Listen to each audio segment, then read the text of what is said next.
The stagecoach door swung open, and 18-year-old Eliza Callahan stepped into a life she never wanted, sold by her father to a stranger, a widowed rancher haunted by his dead wife's ghost.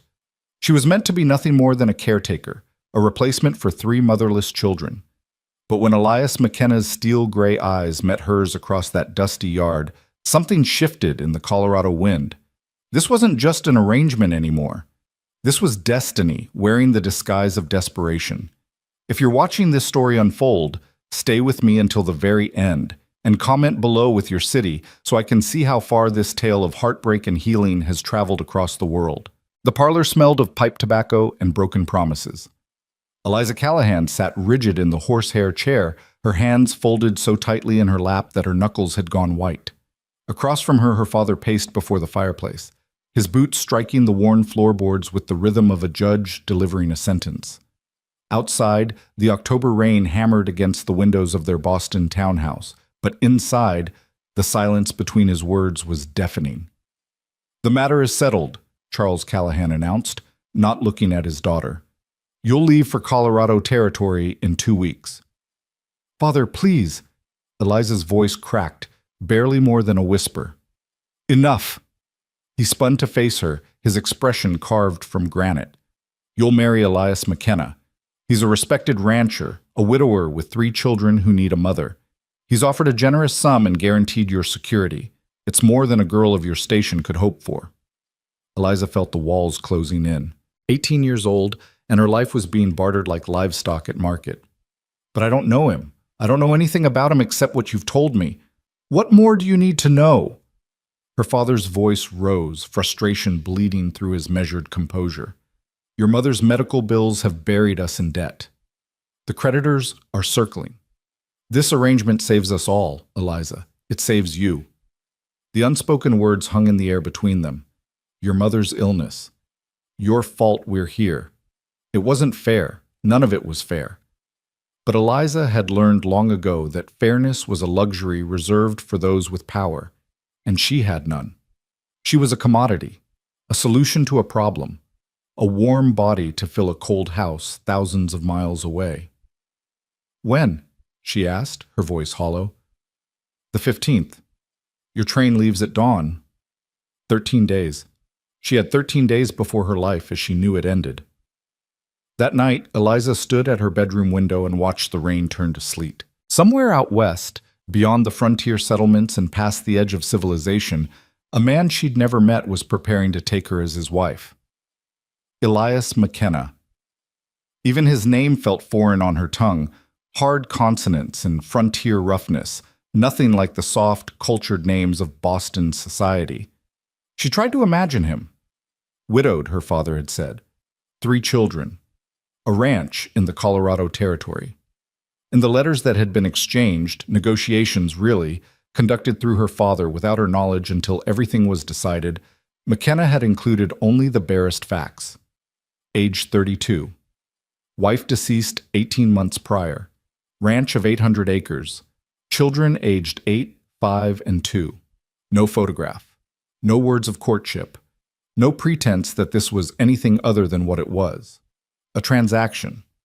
The next 2 weeks passed in a blur of preparations that felt more like funeral arrangements than wedding plans. Her mother, pale and weak in her sickbed, wept as she helped Eliza pack her trunk. "I'm so sorry," she whispered over and over. "I'm so sorry, my darling girl."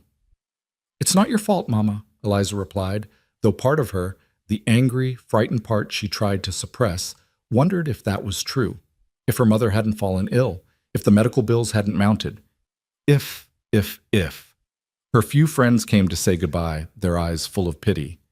They brought small gifts, a handkerchief, a pressed flower, a book of poems, tokens meant to comfort, but that only deepened her sense of being sent into exile. Margaret Thornton, her closest friend since childhood, gripped her hands and said with tears streaming down her face, "Write to me. Promise you'll write."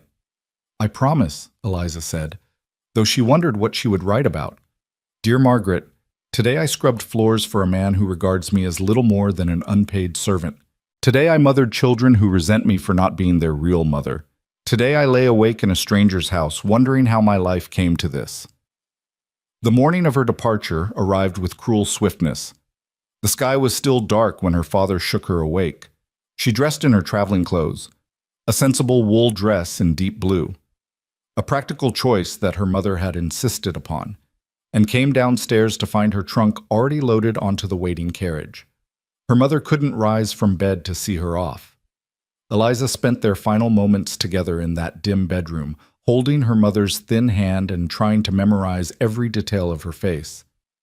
"Be brave, my love," her mother whispered, "and be kind. Kindness will see you through when nothing else will." "I'll try, Mama." "And Eliza?" Her mother's grip tightened. "Don't let bitterness take root in your heart. I know this isn't the life you dreamed of, but sometimes the paths we don't choose become the ones that lead us where we need to be." Eliza nodded, not trusting her voice. The train station was chaos, steam and noise, and crowds of people all going somewhere with purpose, while she felt like she was being carried away by a current she couldn't fight. Her father purchased her ticket: Boston to Chicago, Chicago to Denver, Denver to a tiny settlement called Pine Ridge, where McKenna would meet her, and pressed a small leather purse into her hands. "For emergencies," he said. "There's $50 inside. Don't spend it foolishly." "Thank you, Father." He looked at her then, really looked at her, and for a moment she thought she saw regret flicker across his face. But then the train whistle blew, and the moment passed. "You're doing the right thing, Eliza, for all of us." She wanted to scream that she wasn't doing anything. This was being done to her. But she only nodded and boarded the train. As it pulled away from the station, she pressed her face to the window and watched Boston disappear into the morning mist. Everything she'd ever known, everyone she'd ever loved, falling away with each turn of the wheels. She was unmoored, adrift, being carried toward an uncertain shore. The journey west was its own kind of torture. 3 days on trains that rattled her bones and stole her sleep. 3 days of watching the landscape transform from the familiar green hills of home to the endless flat prairie, then to the dramatic rise of mountains that looked like the very edge of the world. She shared train cars with other travelers, families heading west to claim homestead land, businessmen in dusty suits, a group of mail-order brides who chattered excitedly about the men waiting for them. Eliza couldn't bring herself to join their conversations. Their hope felt alien to her, incomprehensible. One of the brides, a cheerful girl named Sally with bright red hair, sat beside her on the second day. "You look awfully glum for a girl about to get married," she observed. "Is your fellow not handsome?" "I don't know," Eliza admitted. "I've never met him." Sally's eyes widened. "Truly? Well, that makes 2 of us. I've only seen a photograph of my John, but he looks strong as an ox. They say the ranchers out here need sturdy wives who can work hard. Are you sturdy?" Eliza looked down at her small hands, her slim frame. "No, I don't suppose I am." "Well, you'll toughen up quick enough," Sally said with confidence that Eliza envied. "The frontier makes steel out of silk, that's what they say. You'll see." But Eliza didn't want to be made into steel. She wanted to be left as silk, soft, and safe in the life she'd known. Denver came and went in a blur of elevation sickness and thinner air. Then came the final leg, a bone-rattling stagecoach journey from Denver to Pine Ridge through country so wild and beautiful it hurt to look at. Mountains thrust up against impossibly blue skies. Valleys rolled out in waves of gold and green. Eagles soared overhead, and once, in the distance, she glimpsed what the driver said was a herd of elk. It was magnificent. It was terrifying. The stagecoach carried only 3 passengers: Eliza, a grizzled prospector who smelled of whiskey and said nothing, and a stern-faced woman in widow's weeds who spent the entire journey reading her Bible and occasionally glancing at Eliza with what might have been sympathy or judgment. It was hard to tell. They stopped at way stations along the route, rough establishments where Eliza choked down whatever food was offered and tried not to think about the privies that were little more than holes in the ground. This was her life now, this rawness, this roughness. No more polished mahogany and gaslight. No more afternoon teas and piano recitals. This was the frontier, and she was being delivered to its heart. On the 4th day of travel, just as the afternoon sun began its descent toward the western peaks, the driver called down, "Pine Ridge ahead!" Eliza's heart began to pound. She smoothed her travel-rumpled dress and tried to tuck the loose strands of dark hair back into her bun. Her hands were shaking, Pine Ridge was hardly more than a collection of rough-hewn buildings clustered along a dirt main street. A general store, a saloon, what looked like a church, a few scattered houses. The stagecoach pulled up in front of the store, and the driver hauled down the luggage with practiced efficiency. "Someone meeting you, miss?" he asked. "Yes, I think so. Elias McKenna?" "McKenna, sure, I know him. Good man. Keeps to himself mostly since his wife passed, but solid as they come." The driver squinted down the street. "That'll be him now." Eliza's breath caught. A man was walking toward them from the far end of the street, leading a horse and wagon. Even from a distance, she could see he was tall, broad-shouldered, moving with the easy confidence of someone who knew this land and his place in it. He wore a dark shirt, leather vest, and a wide-brimmed hat that shadowed his face. Her future husband. The reality of it hit her like a physical blow. This was happening. This was real. In a matter of days, she would be married to this stranger, living in his house, caring for his children, sharing his... She couldn't finish the thought. Heat flooded her face. Elias McKenna stopped a few feet away and removed his hat. "Miss Callahan?" "Yes." Her voice came out barely above a whisper. She forced herself to look at him, really look at him. He was younger than she'd expected, though the lines around his eyes and the set of his jaw spoke of hard years and harder losses. His hair was dark brown, sun-streaked at the temples, and his eyes, steel gray like storm clouds, regarded her with an expression she couldn't quite read. Not unkindness, but not warmth either. Wariness, perhaps. Assessment. He was, she realized with a start, handsome. Devastatingly so, in a rough-hewn way that had nothing to do with Boston society's standards and everything to do with the stark beauty of this wild place. The thought unsettled her almost as much as everything else. "I'm Elias McKenna," he said, his voice low and gravelly. "Welcome to Pine Ridge, Miss Callahan.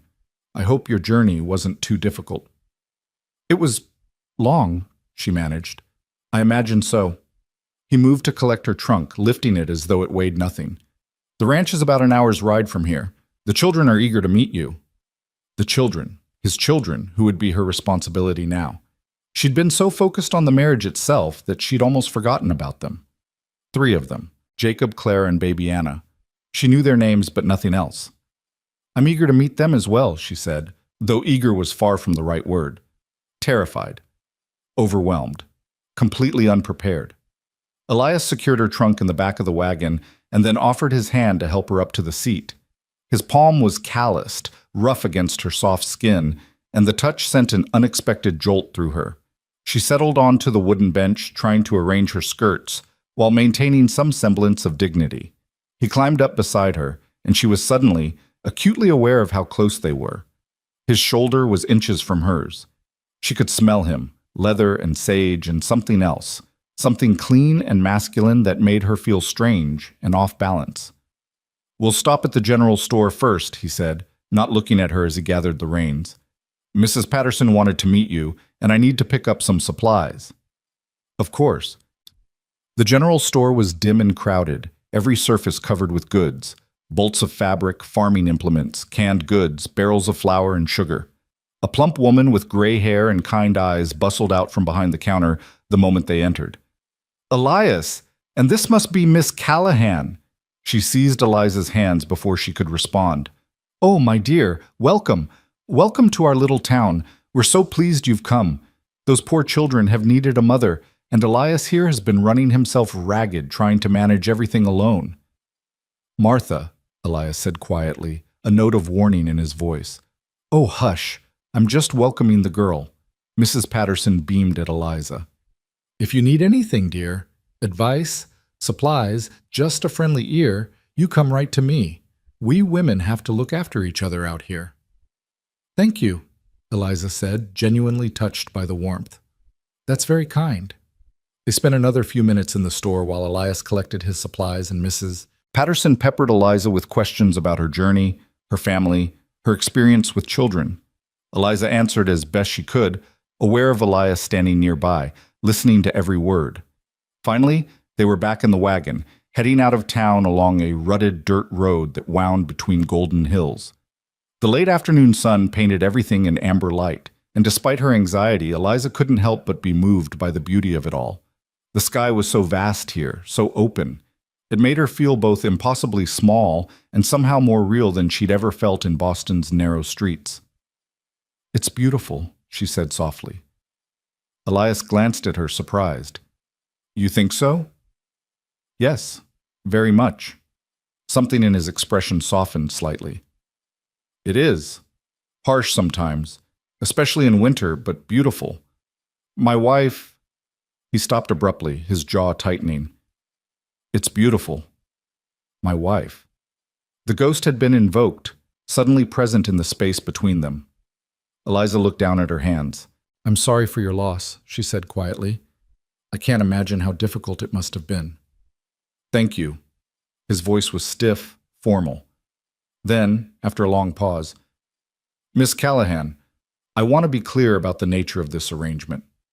Her heart sank. Here it was, the truth laid bare.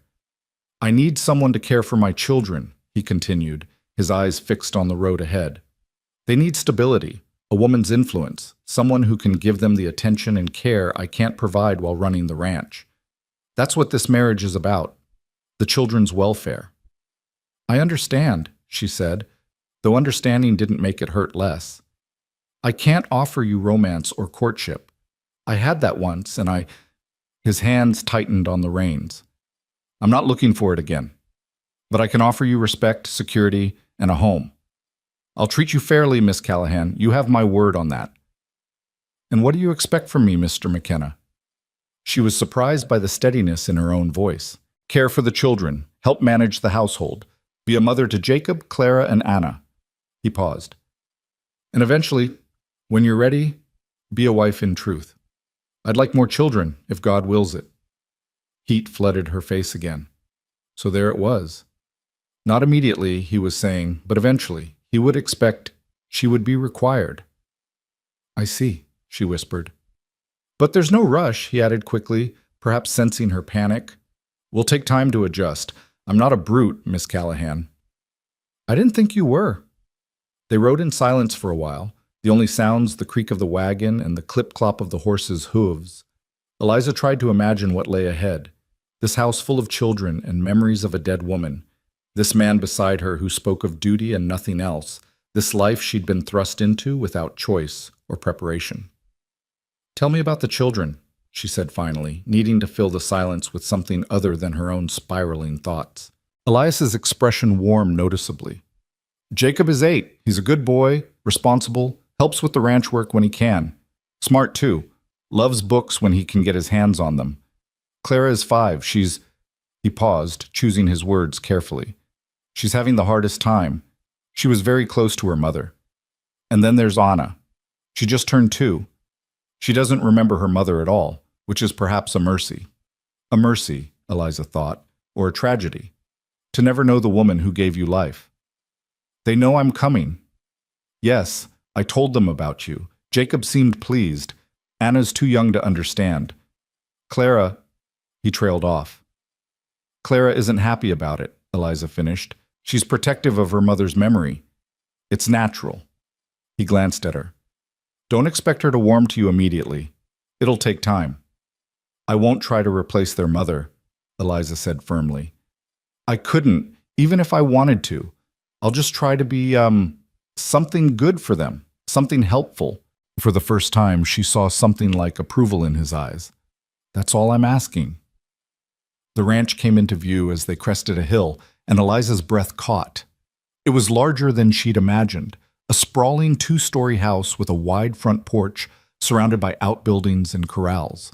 Beyond it, the land rolled away in every direction, acres and acres of golden grass and distant mountains.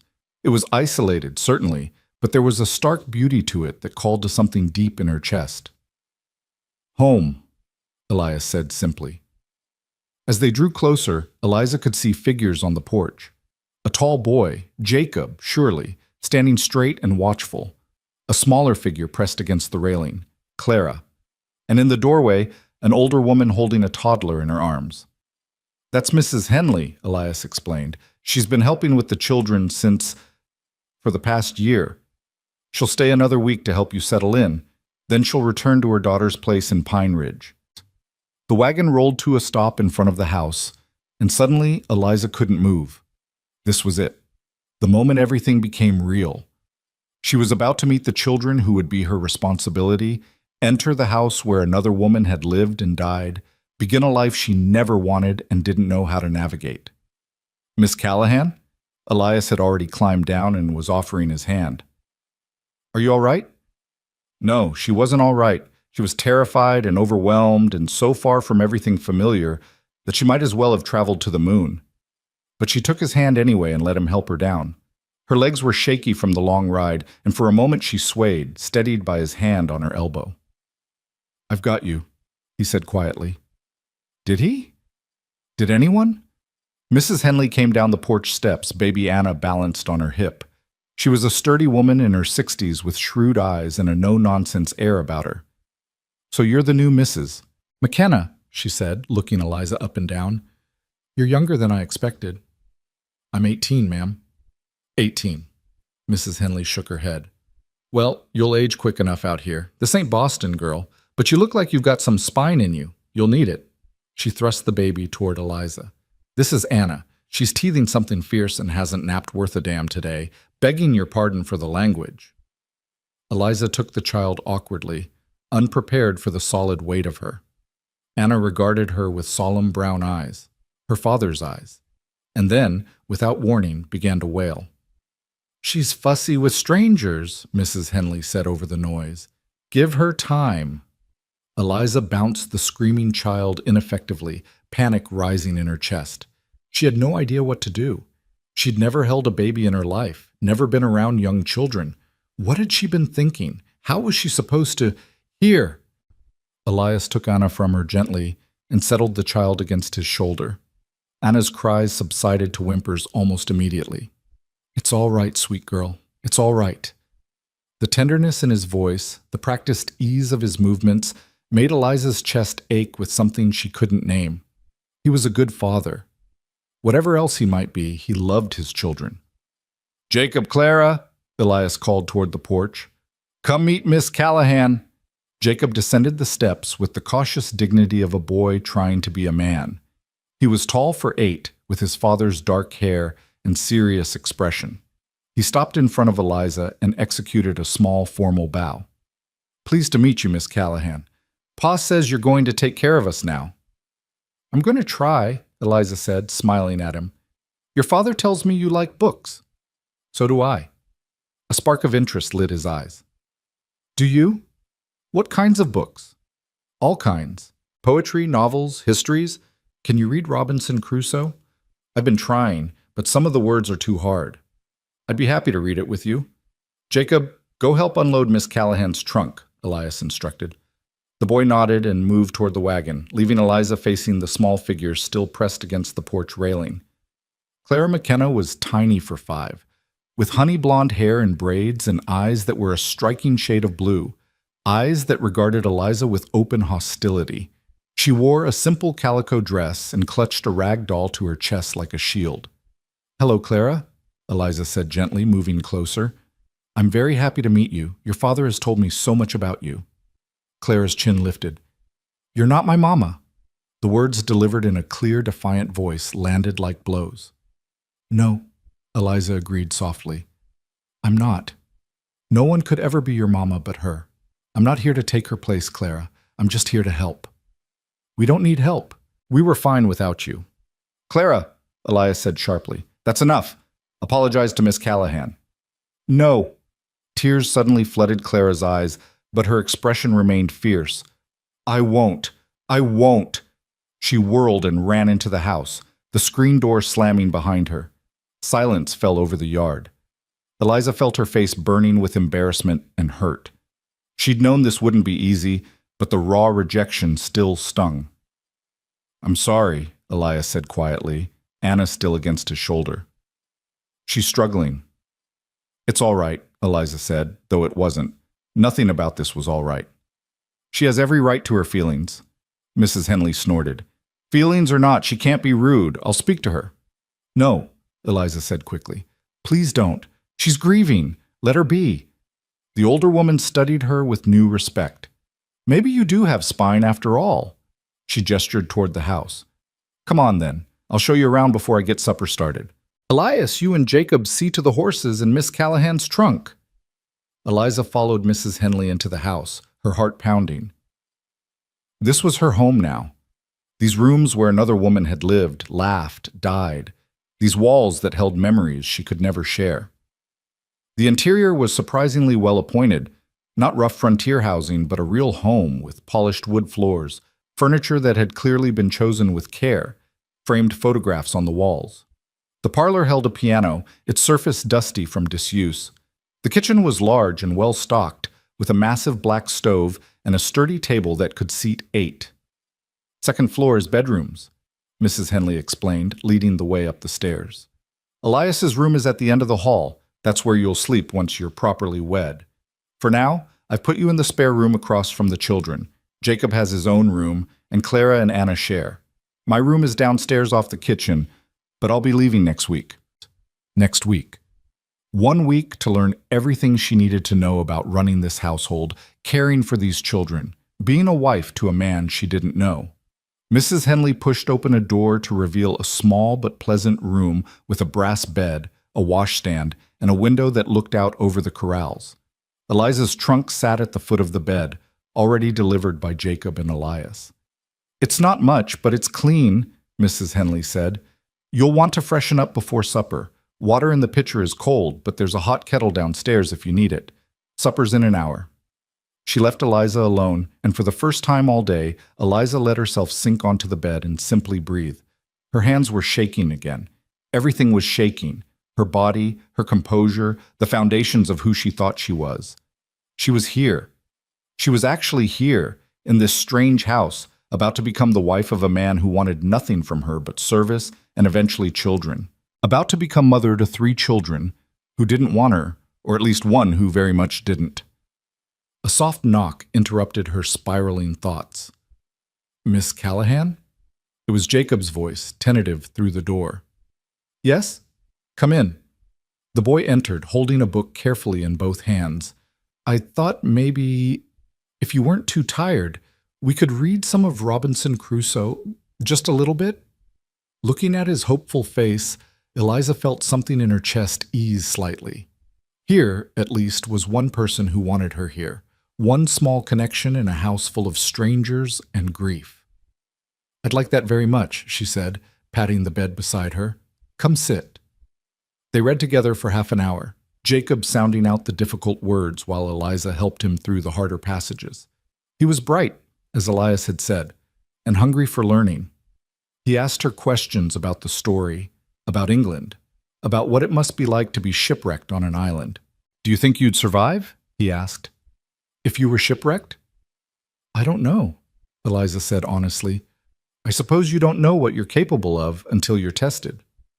Pa says the frontier tests everyone. He says it makes you stronger or breaks you, and there's no in-between. And what do you think? Jacob considered this seriously. I think it's doing both to him, making him stronger but breaking him too. He looked up at her with those solemn eyes. Maybe you can help fix what's broken. Before Eliza could respond, Mrs. Henley's voice boomed up the stairs. Supper! The dining room table was an exercise in awkwardness. Elias sat at the head, Eliza to his right, Jacob to his left. Mrs. Henley took the foot of the table with Anna in a high chair beside her. The only empty place was next to Eliza, Clara's spot, and the little girl's absence was a presence all its own. Where's your sister? Elias asked Jacob. She said she wasn't hungry. She needs to eat. I'll take her up a plate later, Mrs. Henley said. Let her sulk for now. She'll come around. The meal, roast chicken, potatoes, green beans from the summer garden, was delicious, but Eliza could barely taste it. She was too aware of Elias beside her, of the weight of expectations and uncertainties, of the ghost that seemed to hover over the table though no one mentioned her. Miss Callahan has offered to help Jacob with his reading, Elias said, breaking the silence. That's good, Mrs. Henley approved. Boy needs schooling. It's a shame the teacher in Pine Ridge left last spring. No one's replaced her yet. I could teach him, Eliza offered, and Clara too when she's ready. You know about teaching? Elias looked surprised. I attended a good school in Boston. I'm not trained as a teacher, but I could manage the basics: reading, arithmetic, history, geography. That would be, Elias paused, something like gratitude in his eyes. That would be very helpful. Thank you. After supper, Mrs. Henley showed Eliza the rhythms of the household, where things were kept, how to work the temperamental stove, when the children needed to be put to bed. It was overwhelming, but Eliza took mental notes, determined to prove she could handle this even if she felt like she was drowning. When the children were settled, Jacob in his room with his book, Anna asleep in her crib, Clara still refusing to come out, Eliza found herself alone with Elias on the front porch. The sun had set, and stars were beginning to emerge in the darkening sky, more stars than she'd ever seen in her life. "I want to show you something," Elias said quietly. He led her around the side of the house to a small fenced area beneath a willow tree. Inside the fence were two wooden crosses, simply carved. The larger one read, "Sarah McKenna, beloved wife and mother, 1850 to 1882. Eliza's throat tightened. Sarah. Her name had been Sarah. "I wanted you to know where she is," Elias said, his hat in his hands, his voice rough. "She's part of this place, part of these children. I can't pretend she never existed, and I won't ask you to." "I wouldn't want you to," Eliza said softly. He looked at her then, really looked at her, and she saw the pain etched into every line of his face. This was a man still deep in grief, still bound to the woman buried beneath that willow tree. How could she ever compete with a ghost? How could she ever be enough? "I know this isn't fair to you," he said. "You're young. You should be courted properly, should have choices. But I'm grateful you're here. The children need you. The children need you. Not I need you. Not even welcome. Just the children." "I'll do my best by them," Eliza promised. "That's all I can offer." "It's enough." But as she lay in her narrow bed that night, listening to the unfamiliar sounds of this house settling around her, Eliza wondered if it would ever truly be enough. She was 18 years old, 1,200 miles from everything she'd known, married to a ghost as much as to a man. And tomorrow it would all become real. The wedding would bind her here forever. The morning sun was barely touching the horizon when Eliza woke to the sound of a rooster crowing and boots on hardwood floors. For a disoriented moment, she thought she was back in Boston, that the past weeks had been nothing but a fever dream. Then she opened her eyes to unfamiliar walls, and reality crashed down like cold water. Today was her wedding day. There was no excitement, no flutter of anticipation, just a heavy inevitability settling into her bones. In a few hours, she would stand before a minister and promise herself to a man who saw her as a solution to a problem. She would become Mrs. Elias McKenna, stepmother to 3 children, mistress of a house that still belonged to a dead woman. A soft knock pulled her from her thoughts. "Miss Callahan," Mrs. Henley's voice came through the door. "Time to get up. Reverend Michaels will be here at 10, and there's breakfast to make." Breakfast to make. On her wedding morning. Eliza almost laughed at the absurdity of it. She dressed quickly in the same blue traveling dress she'd worn yesterday. It was the nicest thing she owned, though hardly wedding finery. In Boston, girls spent months planning their weddings, choosing fabrics for gowns, selecting flowers, dreaming of cathedral ceremonies with hundreds of guests. Eliza would have a quick ceremony in a rancher's parlor with a handful of witnesses and no white dress to mark the occasion. The kitchen was already warm when she entered, Mrs. Henley at the stove and Jacob sitting at the table carefully cutting slices of bread. The boy looked up and gave her a tentative smile. "Morning, Miss Callahan. Are you nervous?" "Terrified," Eliza admitted, surprising herself with her honesty. Mrs. Henley turned from the stove with a knowing look. "That's natural enough. Every bride gets the jitters. You'll settle in soon enough." "But I'm not every bride," Eliza wanted to say. Every bride isn't purchased like cattle. Every bride isn't replacing a ghost. "Where's your father?" she asked Jacob instead. "Out with the horses already. He's always up before dawn." The boy hesitated. "He's nervous too, I think. I heard him pacing last night." So she wasn't alone in her anxiety.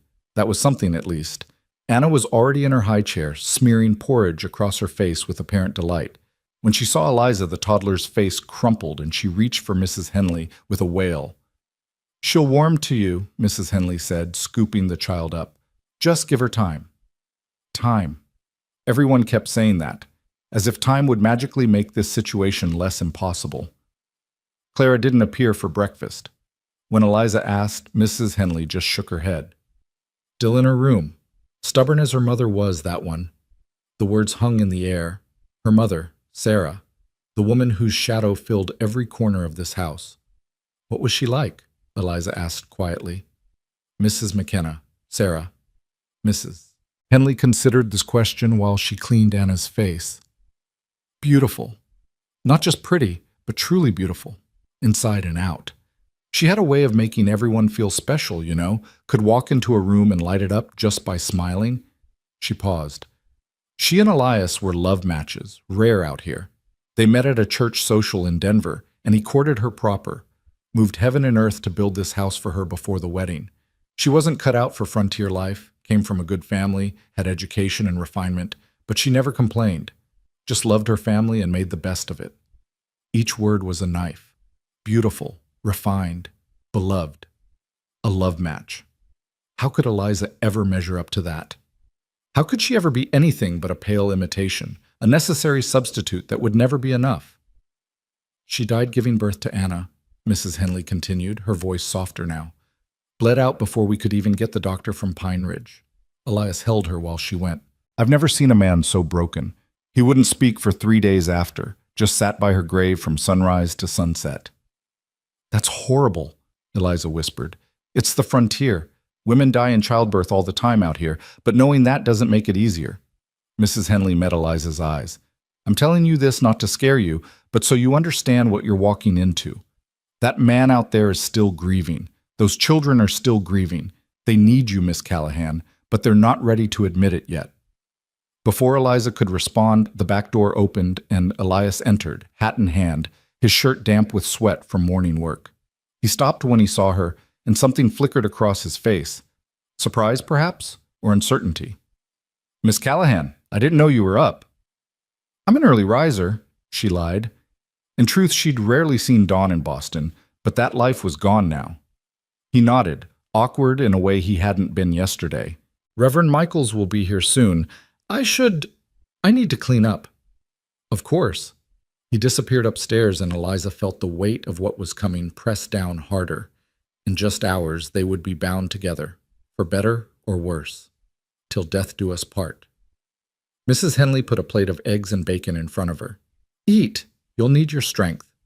But Eliza's stomach was in knots. She managed a few bites, more to be polite than from any real appetite, while Jacob chattered about a bird's nest he'd found in the barn, and Anna banged her spoon against the high chair. Normal morning sounds in a house preparing for a wedding that felt anything but normal. At 9:30, a buggy rolled up the drive. Through the window, Eliza could see Reverend Michaels, a portly man with white hair and a kind face, being helped down by his wife, a thin woman in her 50s. Behind them came another buggy carrying Mrs. Patterson from the general store and a man Eliza didn't recognize. That's Doc Brennan, Mrs. Henley explained. He serves as witness for most of the weddings and legal matters around here. Good man. Witnesses. Because they needed people to confirm that this transaction had taken place, that Eliza Callahan had legally become Eliza McKenna. Elias came downstairs in clean clothes, dark trousers, a white shirt, a vest that looked like it had been pressed with care. His hair was still damp and neatly combed. He looked, Eliza realized with a pang, like a man going to his own execution. Miss Callahan, he said formally, are you ready? No, she would never be ready. But she nodded anyway. The ceremony was held in the parlor with everyone arranged in a small semicircle before the fireplace. Elias stood straight and stiff as a soldier, Eliza beside him trying not to tremble. Reverend Michaels opened his Bible and began to speak about the sanctity of marriage, about duty and devotion, about cleaving unto one another. Eliza barely heard the words. She was too aware of Elias beside her, of the curious and pitying glances from the small audience, of Clara watching from the staircase with tears streaming down her face. Elias McKenna, do you take this woman to be your lawfully wedded wife, to have and to hold from this day forward, for better or worse, for richer or poorer, in sickness and in health, till death do you part? I do. His voice was steady, giving nothing away. And do you, Eliza Callahan, take this man to be your lawfully wedded husband, to have and to hold from this day forward, for better or worse, for richer or poorer, in sickness and in health, till death do you part. This was it. Her last chance to run, to refuse, to choose a different path. But there was no different path. There was only this. Duty, survival, the life she'd been given whether she wanted it or not. I do, she whispered. The ring? Elias produced a simple gold band from his pocket. His hands were steady as he slipped it onto her finger, though Eliza's were shaking so badly she could barely hold still. The ring was warm from his pocket, slightly too large, and unmistakably plain. A working man's ring for a working marriage. By the power vested in me by the territory of Colorado, I now pronounce you man and wife. Reverend Michaels smiled benevolently. You may kiss your bride. Eliza's heart stopped. Of course there would be a kiss. There was always a kiss. But she hadn't thought about it, hadn't prepared herself for the reality of Elias McKenna's lips on hers. He turned to her, and she saw her own uncertainty reflected in his eyes. Then he leaned down. He was so much taller than her, and pressed his lips to hers in the briefest, most chaste of kisses. It was over almost before it began, but Eliza felt it like a brand. Her first kiss, given and taken in front of strangers as a formality, not an expression of love. Congratulations. Mrs. Patterson rushed forward to embrace them both. Oh, what a lovely ceremony. You make a handsome couple, you truly do. Doc Brennan shook Elias's hand. Best wishes, McKenna. You've got yourself a pretty young wife. Treat her well. I will, Elias said, and Eliza heard the promise in his voice. He would treat her well. He would be fair and respectful and honorable. But he would never love her. That was the unspoken truth beneath all the congratulations and well wishes. Mrs. Henley had prepared a small wedding breakfast, cakes and coffee and cold chicken, and everyone gathered around the dining table to celebrate. Everyone except Clara, who had disappeared back upstairs. Eliza caught Elias looking toward the stairs more than once, his expression pained. I should go talk to her, Eliza said quietly. Maybe it's better to give her space, Elias replied. Or maybe she needs to know I'm not her enemy. She found Clara in the room she shared with Anna, sitting on the floor with her rag doll clutched to her chest. The little girl's face was blotchy from crying, her blue eyes red-rimmed and defiant. Go away, Clara said immediately. Eliza sat down on the floor anyway, keeping a respectful distance. I know you don't want me here. Then leave. I can't. I'm your father's wife now. This is my home, too. It was Mama's home first. The words burst out like a sob. Everything here was Mama's. Her dishes, her curtains, her piano. Even Papa was hers, and now you're going to take it all away and pretend she never existed. No, Eliza said firmly. I'm not. I could never do that, Clara, and I would never try. Your Mama was special. She loved you and your father and your brothers so much. I'm not here to make you forget her. Then why are you here? Clara's voice broke. Why did Papa have to marry you? Because he loves you, Eliza said simply. Because he's trying to give you the best life he can, and he knows you need someone to take care of you. Not to replace your mother, no one could ever do that, but to help. To be there when you're scared or sick or lonely. I don't want you to be there. I want my Mama. I know, sweetheart. I know you do. Clara looked at her with those devastating blue eyes. Sarah's eyes, surely. Did you want to come here? The question caught Eliza off guard with its perceptiveness. No, she admitted. I didn't. My father sent me. So we're both stuck with something we don't want. I suppose we are. Eliza managed a sad smile. But maybe we can make the best of it together. I'm scared too, Clara. I'm far from home, and I don't know what I'm doing, and I miss my mother terribly. We're not so different, you and I. For a moment, she thought she saw Clara's expression soften, but then the little girl's jaw set stubbornly. You're still not my Mama. I know, I'm just Eliza, and I hope someday we can be friends. She left Clara there and returned downstairs, her heart heavy. The wedding guests were preparing to leave, offering final congratulations and advice. Mrs. Patterson pulled Eliza aside and pressed a small package into her hands. Just a little something from the store, some lavender soap and hand cream. A girl should have nice things on her wedding day. Thank you, Eliza said, genuinely touched. That's very kind. And if you ever need to talk, dear, woman to woman, you know where to find me. Mrs. Patterson lowered her voice. It's not easy, being a wife, especially to a man still mourning, but you're stronger than you look, I can tell. After the guests departed, an awkward silence fell over the house. Elias retreated to his study to work on ranch accounts. Mrs. Henley took Anna down for a nap. Jacob disappeared to the barn with a book, and Eliza stood in the middle of the parlor, now officially mistress of this house, with no idea what to do with herself. She wandered through the rooms, seeing them with new eyes. This was her home now. These were her responsibilities. The piano in the corner was dusty. She could clean it. The curtains in the dining room needed mending. She could fix them. The garden visible through the kitchen window was overgrown. She could tend it. Small tasks, manageable tasks, ways to make herself useful and necessary. She found Mrs. Henley in the kitchen preparing lunch. Can I help? The older woman looked surprised.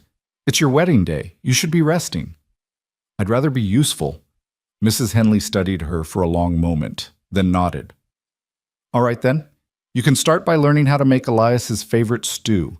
He'll appreciate a familiar meal tonight.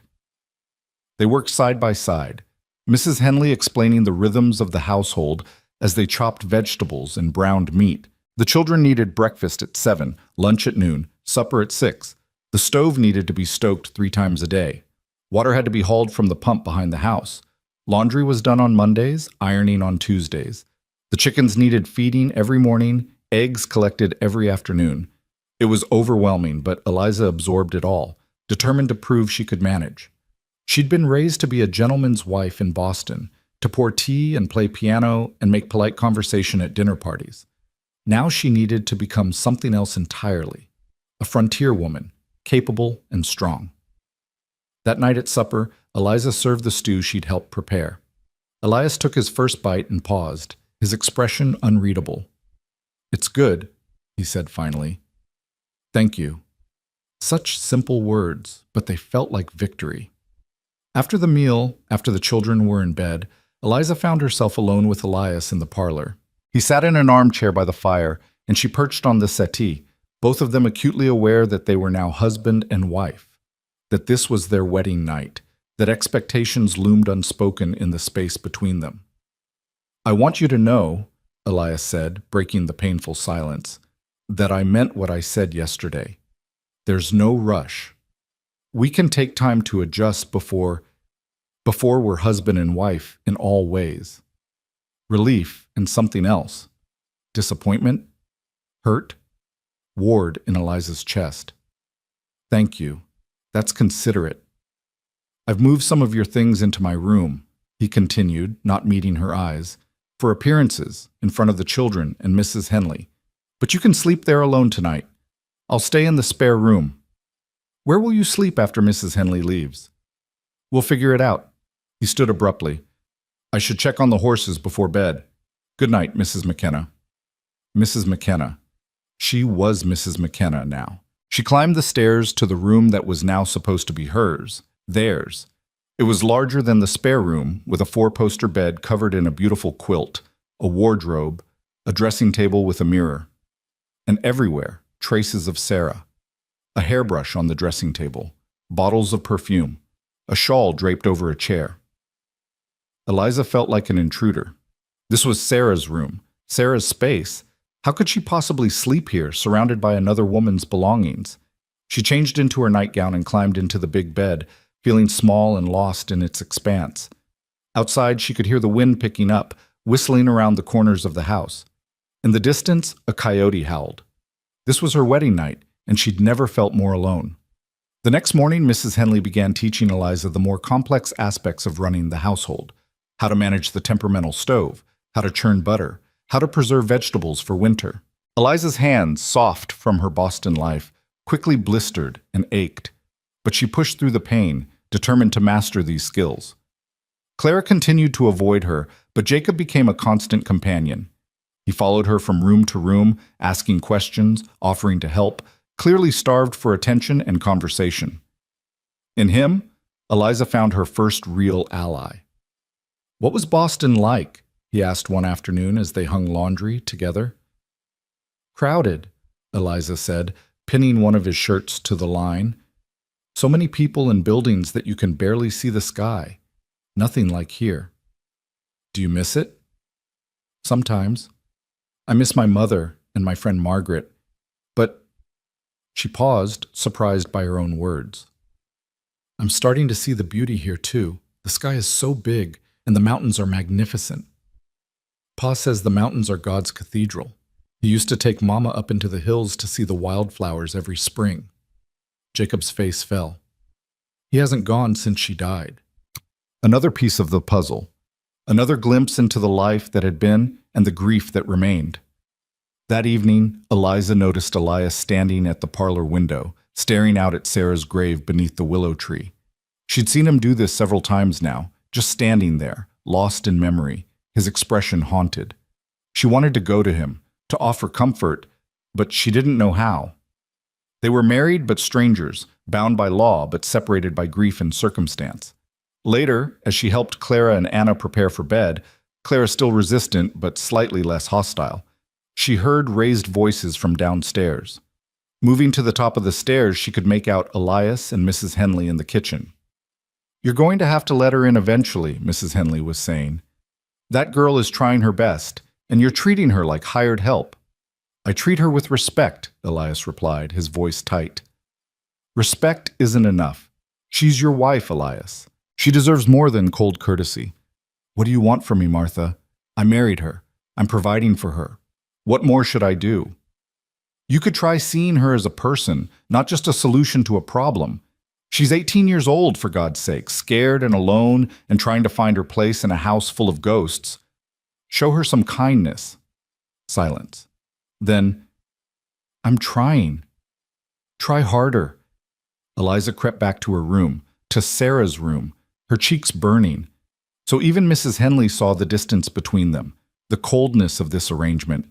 She was trying so hard to be useful, to be worthy, to earn her place. But maybe useful wasn't enough. Maybe worthy wasn't the same as wanted. 3 days passed in a blur of lessons and chores. Eliza learned to make bread, to feed the chickens, to sweep floors and wash windows. Her hands grew rougher, her back ached, but she felt herself growing stronger too. There was satisfaction in mastering these tasks, in seeing the house respond to her care. Clara began to thaw by degrees. She didn't speak to Eliza directly, but she stopped running away when Eliza entered a room.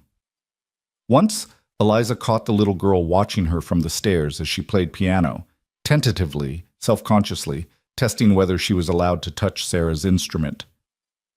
"Do you know any songs?" Clara asked suddenly. Eliza's hand stilled on the keys. "A few. Would you like to hear one?" Clara nodded, creeping down the stairs to perch on the edge of a chair.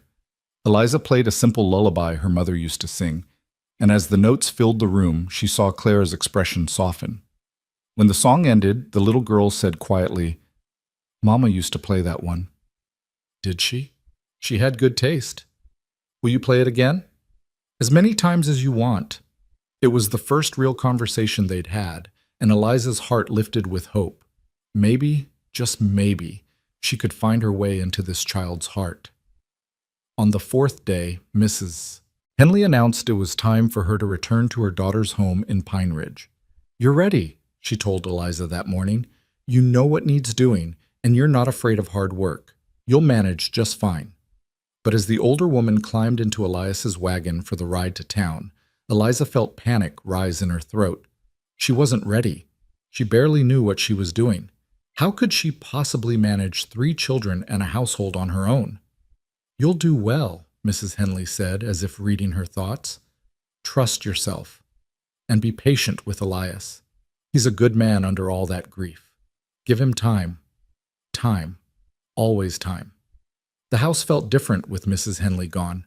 Quieter, more intimidating. Suddenly, every decision was Eliza's to make, every problem hers to solve.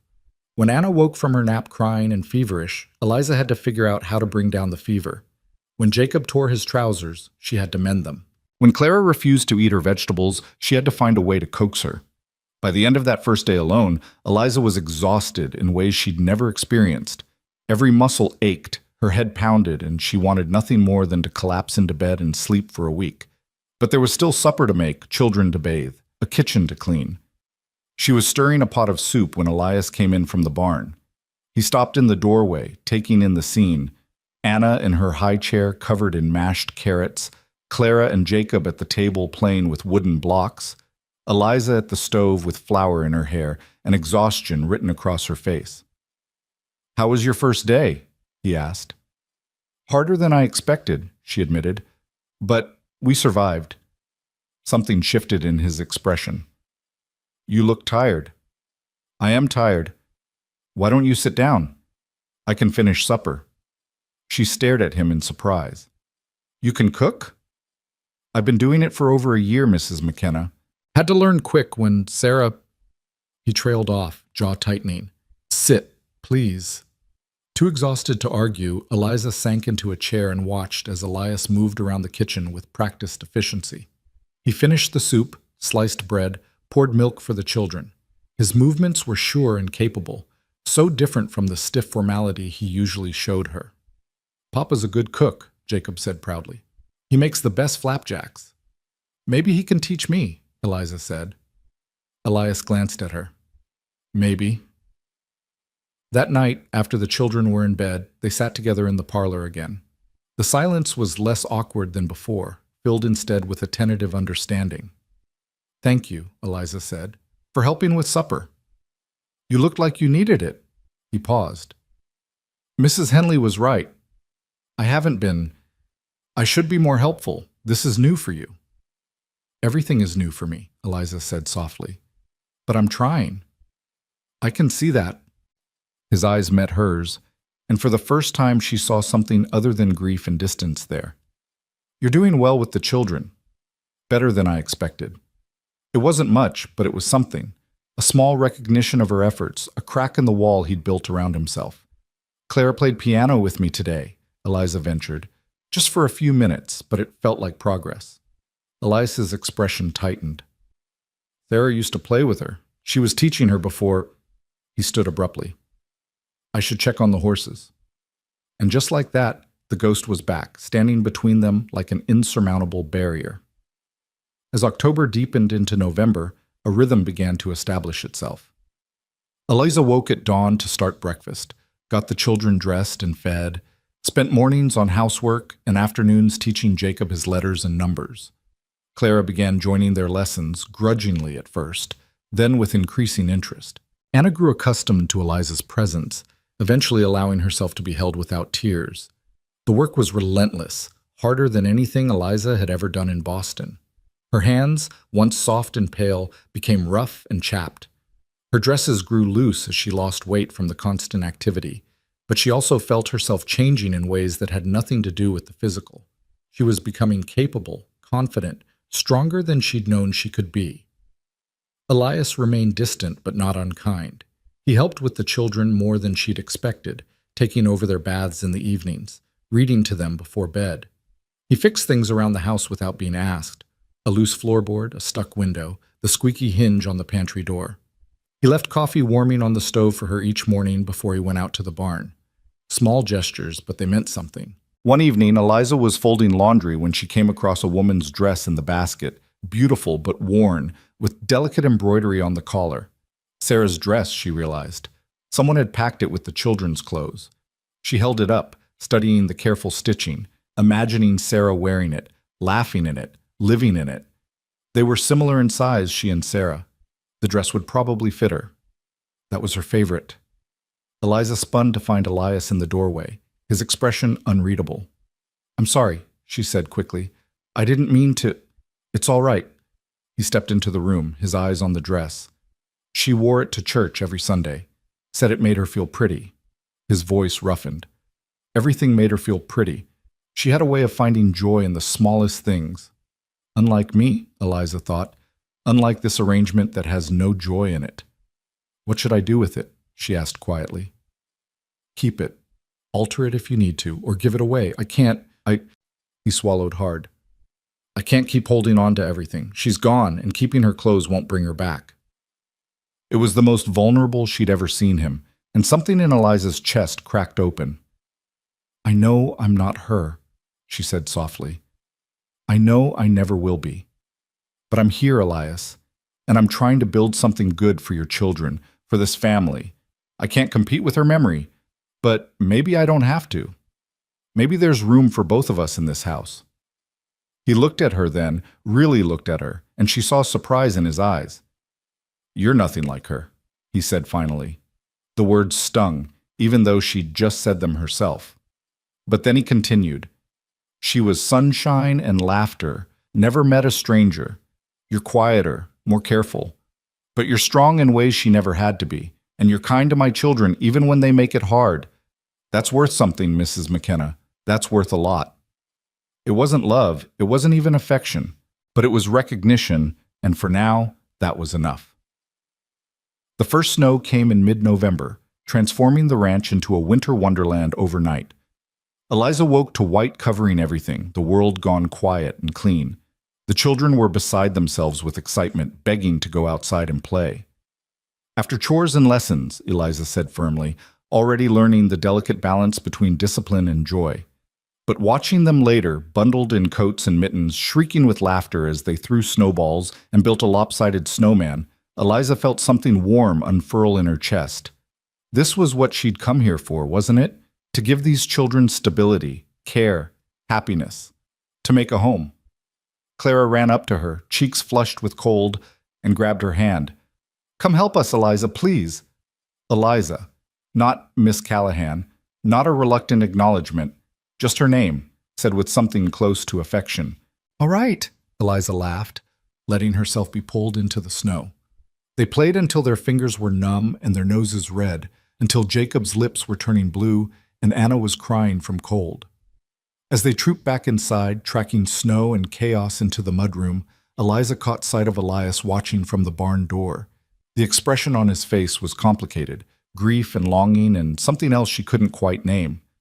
That evening, as she was helping Clara into her nightgown, the little girl said suddenly, I had fun today. So did I. Mama used to play in the snow with us too. Before Anna was born, Clara's eyes filled with tears. I don't want to forget her. Eliza knelt down so they were eye to eye. You won't forget her, sweetheart. I promise. Your mama will always be part of you, in your memories and your heart. And it's okay to be happy, even though she's gone. She would want you to be happy. Do you really think so? I'm certain of it. Mothers always wanted their children to be happy. Clara threw her arms around Eliza's neck in a sudden, fierce hug. I'm glad you're here, she whispered, even though I didn't want you at first. Eliza held her close, tears stinging her own eyes. I'm glad I'm here too. It was the truth she realized with surprise. Despite everything, the fear, the exhaustion, the loneliness, there was something here worth holding on to. These children who were slowly becoming hers. This house that was gradually feeling like home.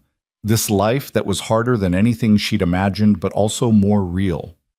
Later that night, long after the children were asleep, Eliza sat at the kitchen table with a cup of tea, too tired to move but not quite ready for bed. The day's events played through her mind. Clara's hug, Jacob's laughter, Anna's sleepy weight in her arms, Elias's unreadable expression as he watched them play. She heard footsteps and looked up to find Elias in the doorway. You're up late, he observed. Just thinking. He poured himself coffee and, to her surprise, sat down across from her. They'd shared meals, shared space, but this felt different, more intimate, more deliberate. I saw you playing with the children today, he said.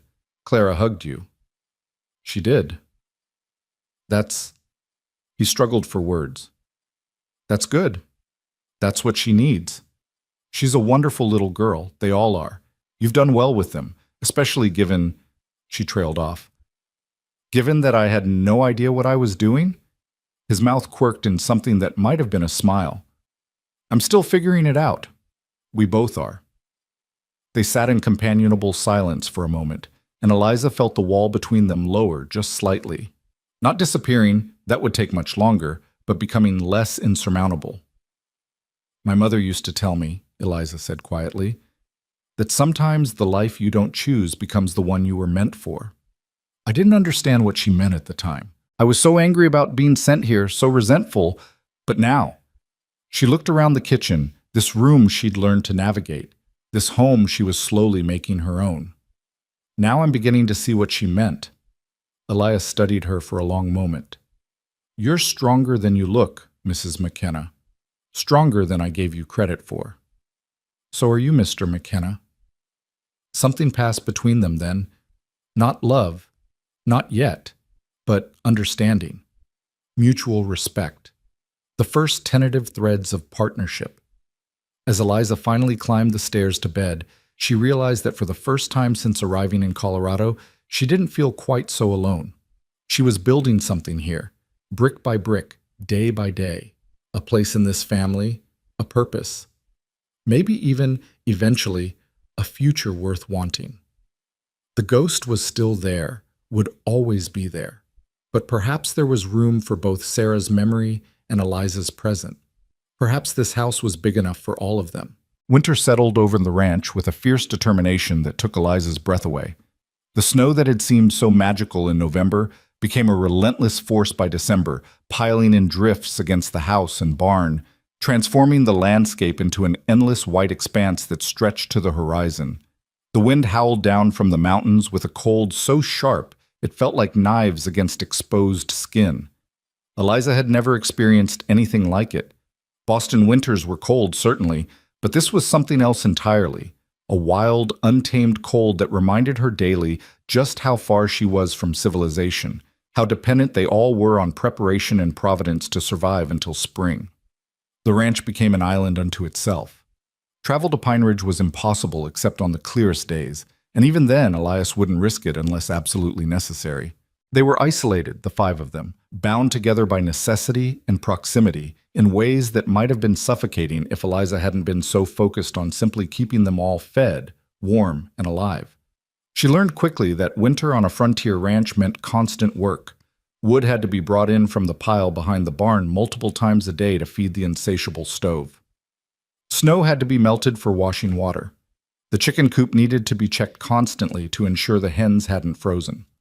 Meals required careful planning from their dwindling stores. No fresh vegetables now, only what had been preserved in the fall, supplemented by potatoes from the root cellar and the occasional rabbit Elias managed to snare. "You're doing well," Elias said one morning as he came in from feeding the horses, stamping snow from his boots. "Better than I expected, honestly. Most women from back east struggle their first winter out here." Eliza looked up from the bread dough she was kneading, her hands dusted with flour. "I'm struggling. I'm just not letting you see it." He paused, surprised by her honesty, and something that might have been a smile tugged at his mouth. "Fair enough, but you're managing the struggle, and that's what matters." It was true, though some days the managing felt like barely holding on by her fingertips. The isolation wore on her more than she'd expected. She missed adult conversation beyond practical discussions of chores and children. She missed her mother with an ache that sometimes took her breath away. She missed Margaret's letters. The last one had arrived just before the heavy snows began, and now there would be no more until spring. But there were also moments of unexpected beauty. Clara had fully thawed toward her now, seeking her out for comfort when she scraped a knee or felt scared during the howling nighttime storms.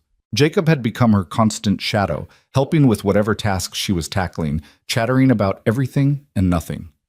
Even Anna, no longer a baby but a toddling, babbling little person, would reach for Eliza first when she fell or needed comfort. She was becoming their mother in all but name, and the realization filled her with both joy and a strange, guilty sorrow. These weren't her children. She hadn't carried them, birthed them, nursed them. That honor belonged to Sarah, whose memory still hung in every corner of the house. Yet here Eliza was, the one wiping their tears and kissing their hurts and tucking them in each night. One evening in mid-December, Clara came to her with something clutched in her small hands. "I found this in Mama's sewing basket," she said, holding out a half-finished quilt. "She was making it for my bed, but she never finished." Eliza took the quilt carefully. examining the delicate stitching, the pattern of stars and moons and blues and yellows. Sarah's hands had touched this fabric, guided these needles. It felt sacred somehow, precious and fragile. "It's beautiful," she said softly. "Will you help me finish it?" Clara asked, her blue eyes wide with hope and hesitation. "So I can remember her? So I won't forget what her stitches looked like?"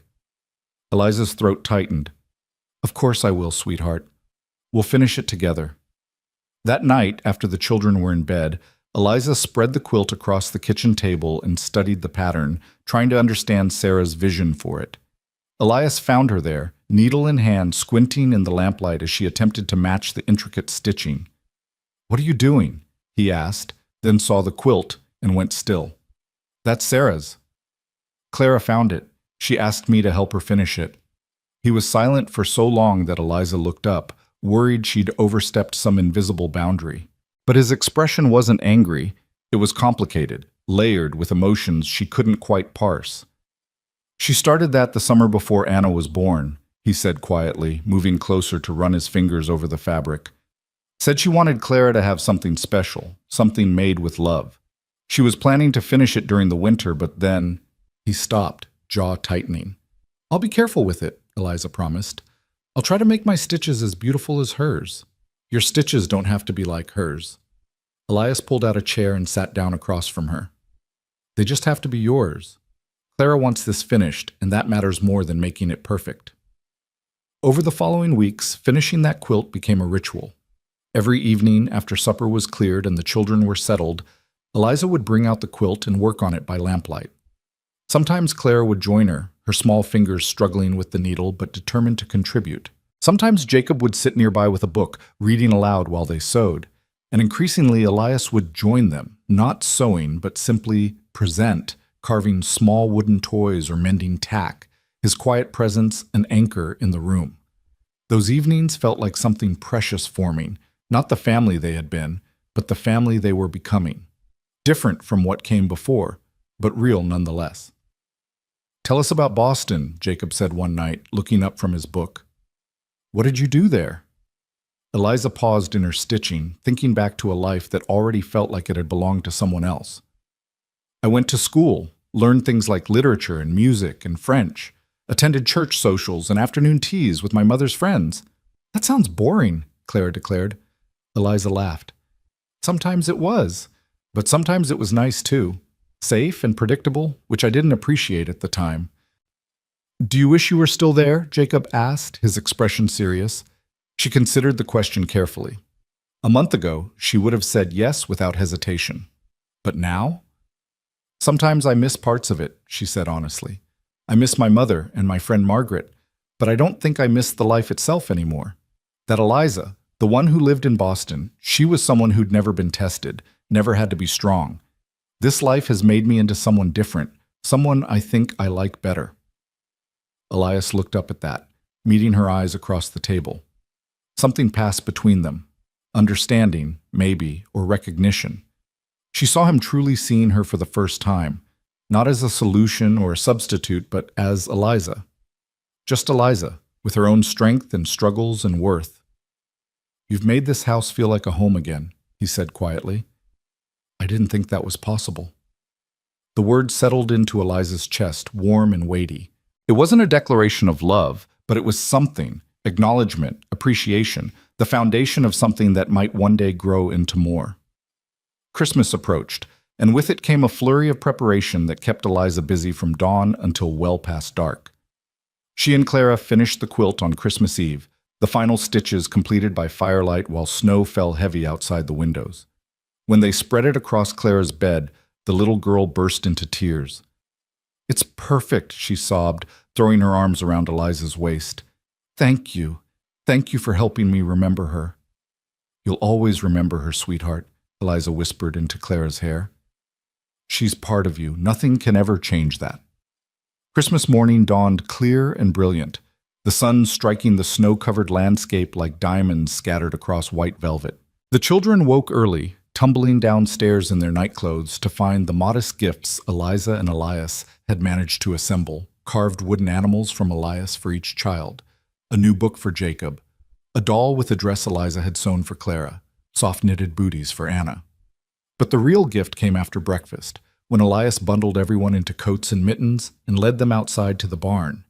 There, in one of the stalls, stood a gentle old mare with a red ribbon tied around her neck. "Her name's Buttercup," Elias announced, grinning at his children's shocked faces. "She's for all of you to learn to ride on." The children's shrieks of joy echoed through the barn, and even Eliza found herself laughing at their excitement. She caught Elias watching her, his expression soft in a way she'd never seen before. "Thank you," she said quietly, moving to stand beside him as the children swarmed the patient mare, "for making today special for them. They deserve it. They've been through so much." He paused. "So have you. I got you something too." He pulled a small package from his coat pocket and handed it to her. Inside, wrapped in tissue paper, was a beautiful silver pendant on a delicate chain, a simple design of intertwined leaves that caught the light. "It was my mother's," Elias said, his voice rough. "She gave it to me before she died, told me to give it to someone special. Sarah never liked silver jewelry. She preferred gold, so it's been sitting in a drawer all this time. But I thought you might like it." Eliza's hands trembled as she held the necklace. It was the most personal gift he could have given her, a piece of his history that had nothing to do with Sarah, that was meant only for her. "It's beautiful," she whispered. "Thank you, Elias. I'll treasure it." He fastened it around her neck, his fingers brushing her skin and sending unexpected shivers down her spine. They stood there for a moment, close enough that she could feel the warmth of him, smell the scent of leather and wood smoke that clung to his clothes. "Merry Christmas, Mrs. McKenna," he said softly. "Merry Christmas, Mr. McKenna." That afternoon, they all went sledding on the hill behind the barn, using an old toboggan Elias pulled from storage. The children shrieked with delight as they flew down the slope, and Elias convinced Eliza to ride down with them despite her protests. "I've never sledded in my life," she said, laughing nervously. "Then it's about time you started," he replied, settling Anna in her lap and giving them a push. The ride was terrifying and exhilarating, the cold air burning her lungs as they flew down the hill, Anna's laughter ringing in her ears. At the bottom, they tumbled into the snow in a tangle of limbs and laughter, and when Eliza looked up, breathless and covered in snow, she found Elias standing over them with an expression of such tenderness it made her heart stop. "You look happy," he said, offering his hand to pull her up. "I am happy," she realized, surprised by the truth of it. "I actually am." That night, after the children were finally asleep, exhausted from their exciting day, Eliza and Elias sat by the fire in the parlor. It had become their routine now, these quiet evening hours, when they could simply be two adults in companionable silence, not constantly in motion, not performing their roles as parents and partners. "This was a good day," Elias said, staring into the flames. "The first good Christmas since Sarah died. The children needed it." "What about you?" Eliza asked. "Did you need it?" He looked at her, surprise flickering in his gray eyes. "I think maybe I did. I've been so focused on just surviving, just getting through each day that I forgot we're supposed to be living too." "It's easy to forget, especially when you're grieving." "Are you grieving?" he asked. "For the life you left behind?" Eliza considered this. "Maybe, but it's different now. At first I was mourning what I'd lost. Now I think I'm grieving for who I used to be, that girl who'd never had to fight for anything, who didn't know her own strength. She's gone, and I don't think I want her back." "I'm glad you're here, Eliza," Elias said, using her first name for perhaps the first time since their wedding. "Not just for the children's sake, for mine too. You've brought something back to this house that I thought died with Sarah." "What's that?" "Hope. The possibility that life can be good again, different but good." The words hung in the air between them, heavy with meaning. Eliza felt something shift in her chest, a loosening of the knot of loneliness and fear she'd been carrying since Boston. She wasn't alone in this. They were building something together, slowly and carefully, brick by brick. "There's something I need to tell you," Elias said suddenly, his voice taking on a serious tone. "About Sarah. About how she died." Eliza waited, her heart picking up speed. This was the story he'd been avoiding, the wound he'd been protecting. "The pregnancy was difficult from the start," he began, staring into the fire rather than at her. She was sick, weak, but she insisted she'd be fine. Said she'd been through it twice before and knew what to expect. But something was wrong, I could feel it, even if the doctor said everything looked normal. He paused, his hands gripping the arms of his chair so tightly his knuckles went white. When her time came, it happened fast. Too fast.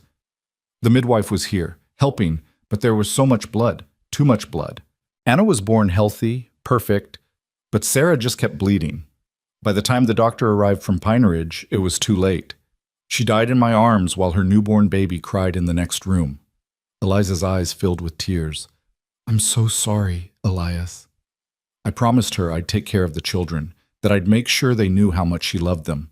But I've been failing at that. I've been so lost in my own grief that I couldn't see they were drowning in theirs. Then you came, and you've done what I couldn't. You've helped them smile again, helped them remember that life goes on even when it feels impossible. You haven't failed them, Eliza said firmly. You've kept them safe and fed and loved. That's not failing, Elias. That's surviving an impossible situation. He finally looked at her, and she saw tears on his cheeks. She'd never seen him cry, hadn't imagined he would allow himself to be so vulnerable in front of her. "I didn't want to marry again," he said roughly. The thought of replacing Sarah felt like a betrayal, but I also knew I couldn't raise 3 children alone, couldn't give them what they needed. So I wrote those letters, made that arrangement with your father, and told myself it was just practical, just business. And now? Now I'm realizing you're not a replacement for Sarah. You're something else entirely, your own person, with your own strength and kindness. And I'm grateful for that. I don't want you to be Sarah. I want you to be Eliza. The words broke something open inside her, a dam she didn't know she'd built. Tears spilled down her cheeks, and before she could think better of it, she crossed the space between them and knelt beside his chair. "I don't want to be Sarah either," she said. "I just want to be enough as myself." "You are," he whispered, reaching out to cup her face in his rough, calloused hand. "You are enough, Eliza. More than enough." They stayed like that for a long moment, his hand on her face, her hands resting on his knees, something new and fragile forming in the space between them. Not love, not yet, but the possibility of it. The first tentative reaching toward connection that was theirs alone, not borrowed from the past or forced by circumstance. When they finally pulled apart, the air felt charged with unspoken things. Elias stood and offered his hand to help her up, and this time when their fingers touched, neither of them pulled away quickly. They stood there, hands linked, the fire crackling beside them, and the children sleeping peacefully upstairs. "We should get some rest," Elias said finally, though he made no move to release her hand. "Yes," Eliza agreed, though she didn't want this moment to end.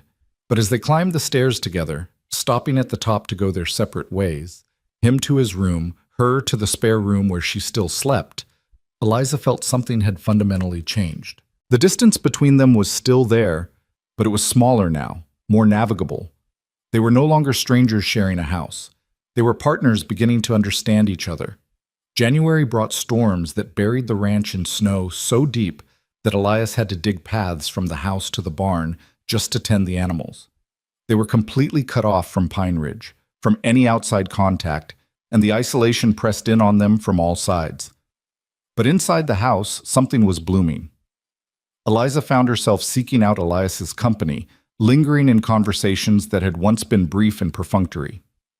He began helping with the children's lessons in the evenings, teaching them about the ranch and the land while Eliza covered reading and arithmetic. They developed an easy rhythm, trading tasks and responsibilities without needing to discuss them. One night, during a particularly fierce storm, little Anna woke screaming from a nightmare. Eliza heard it first and rushed to the children's room, but Elias was right behind her. Together they soothed the frightened toddler, Eliza holding her while Elias sang a soft lullaby in a voice Eliza had never heard him use before, tender and sweet and utterly at odds with his rough exterior. "You have a beautiful voice," she said as Anna finally drifted back to sleep. "Sarah used to say that," he replied, then caught himself. "Sorry, I shouldn't keep comparing." "Oh, it's all right," Eliza interrupted. "She was your wife for years. You don't have to pretend she didn't exist. I'd rather you talk about her naturally than feel like you have to hide her memory from me."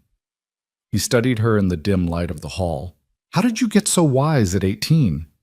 Necessity, she said with a small smile, and paying attention to what I wish people would do for me. They put Anna back in her crib and stepped into the hallway, neither quite ready to return to their separate rooms. The storm howled outside, rattling the windows, and in the darkness broken only by a single lamp, they stood closer than they ever had before. Eliza, Elias said softly, I want to ask you something. What is it? Would you... He paused, struggling with the words. Would you consider moving into our room? Not for... we don't have to, but it feels wrong, keeping separate. We're married. We should act like it. Eliza's heart hammered in her chest.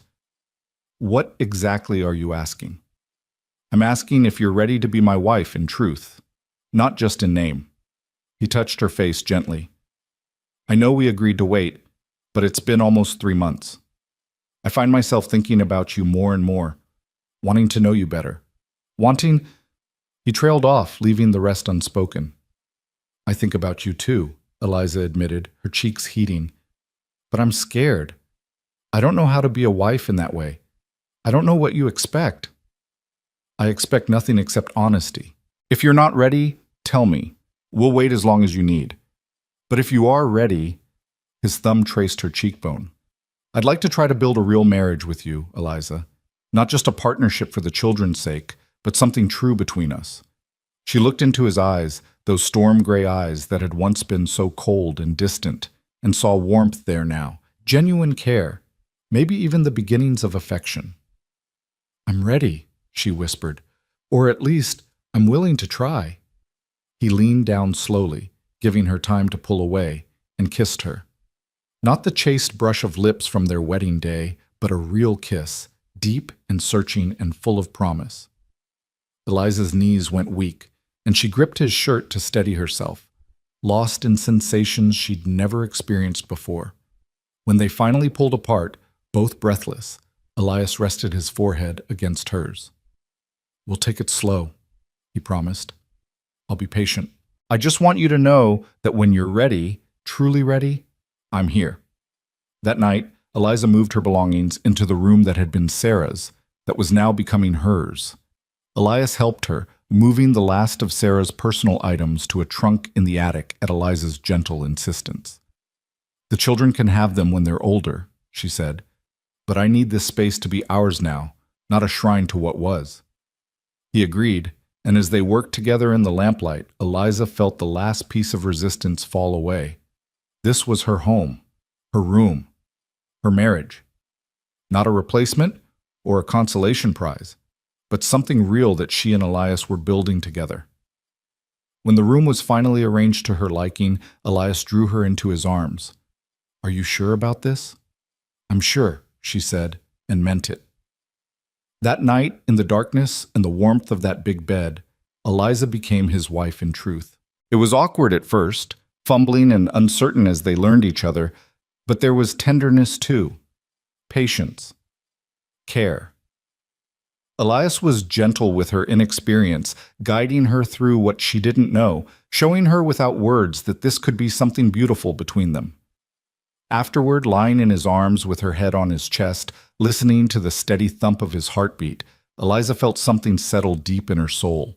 This was where she belonged, not because she'd been sent here or because duty demanded it, but because she chose it. Because in this man, in these children, in this wild and beautiful place, she'd found something worth fighting for. Thank you, Elias murmured into her hair. For what? For giving me a second chance at this. At family, at partnership, at happiness. I didn't think I deserved it. You do deserve it, Eliza said firmly. And so do I. We both deserve to be happy, Elias. We both deserve to build something good from these ashes. February brought a brief thaw, a false spring that melted the snow and turned the world to mud. The children went wild with cabin fever, desperate to be outside after months of confinement, and Eliza spent half her time trying to keep them from tracking mud through the house.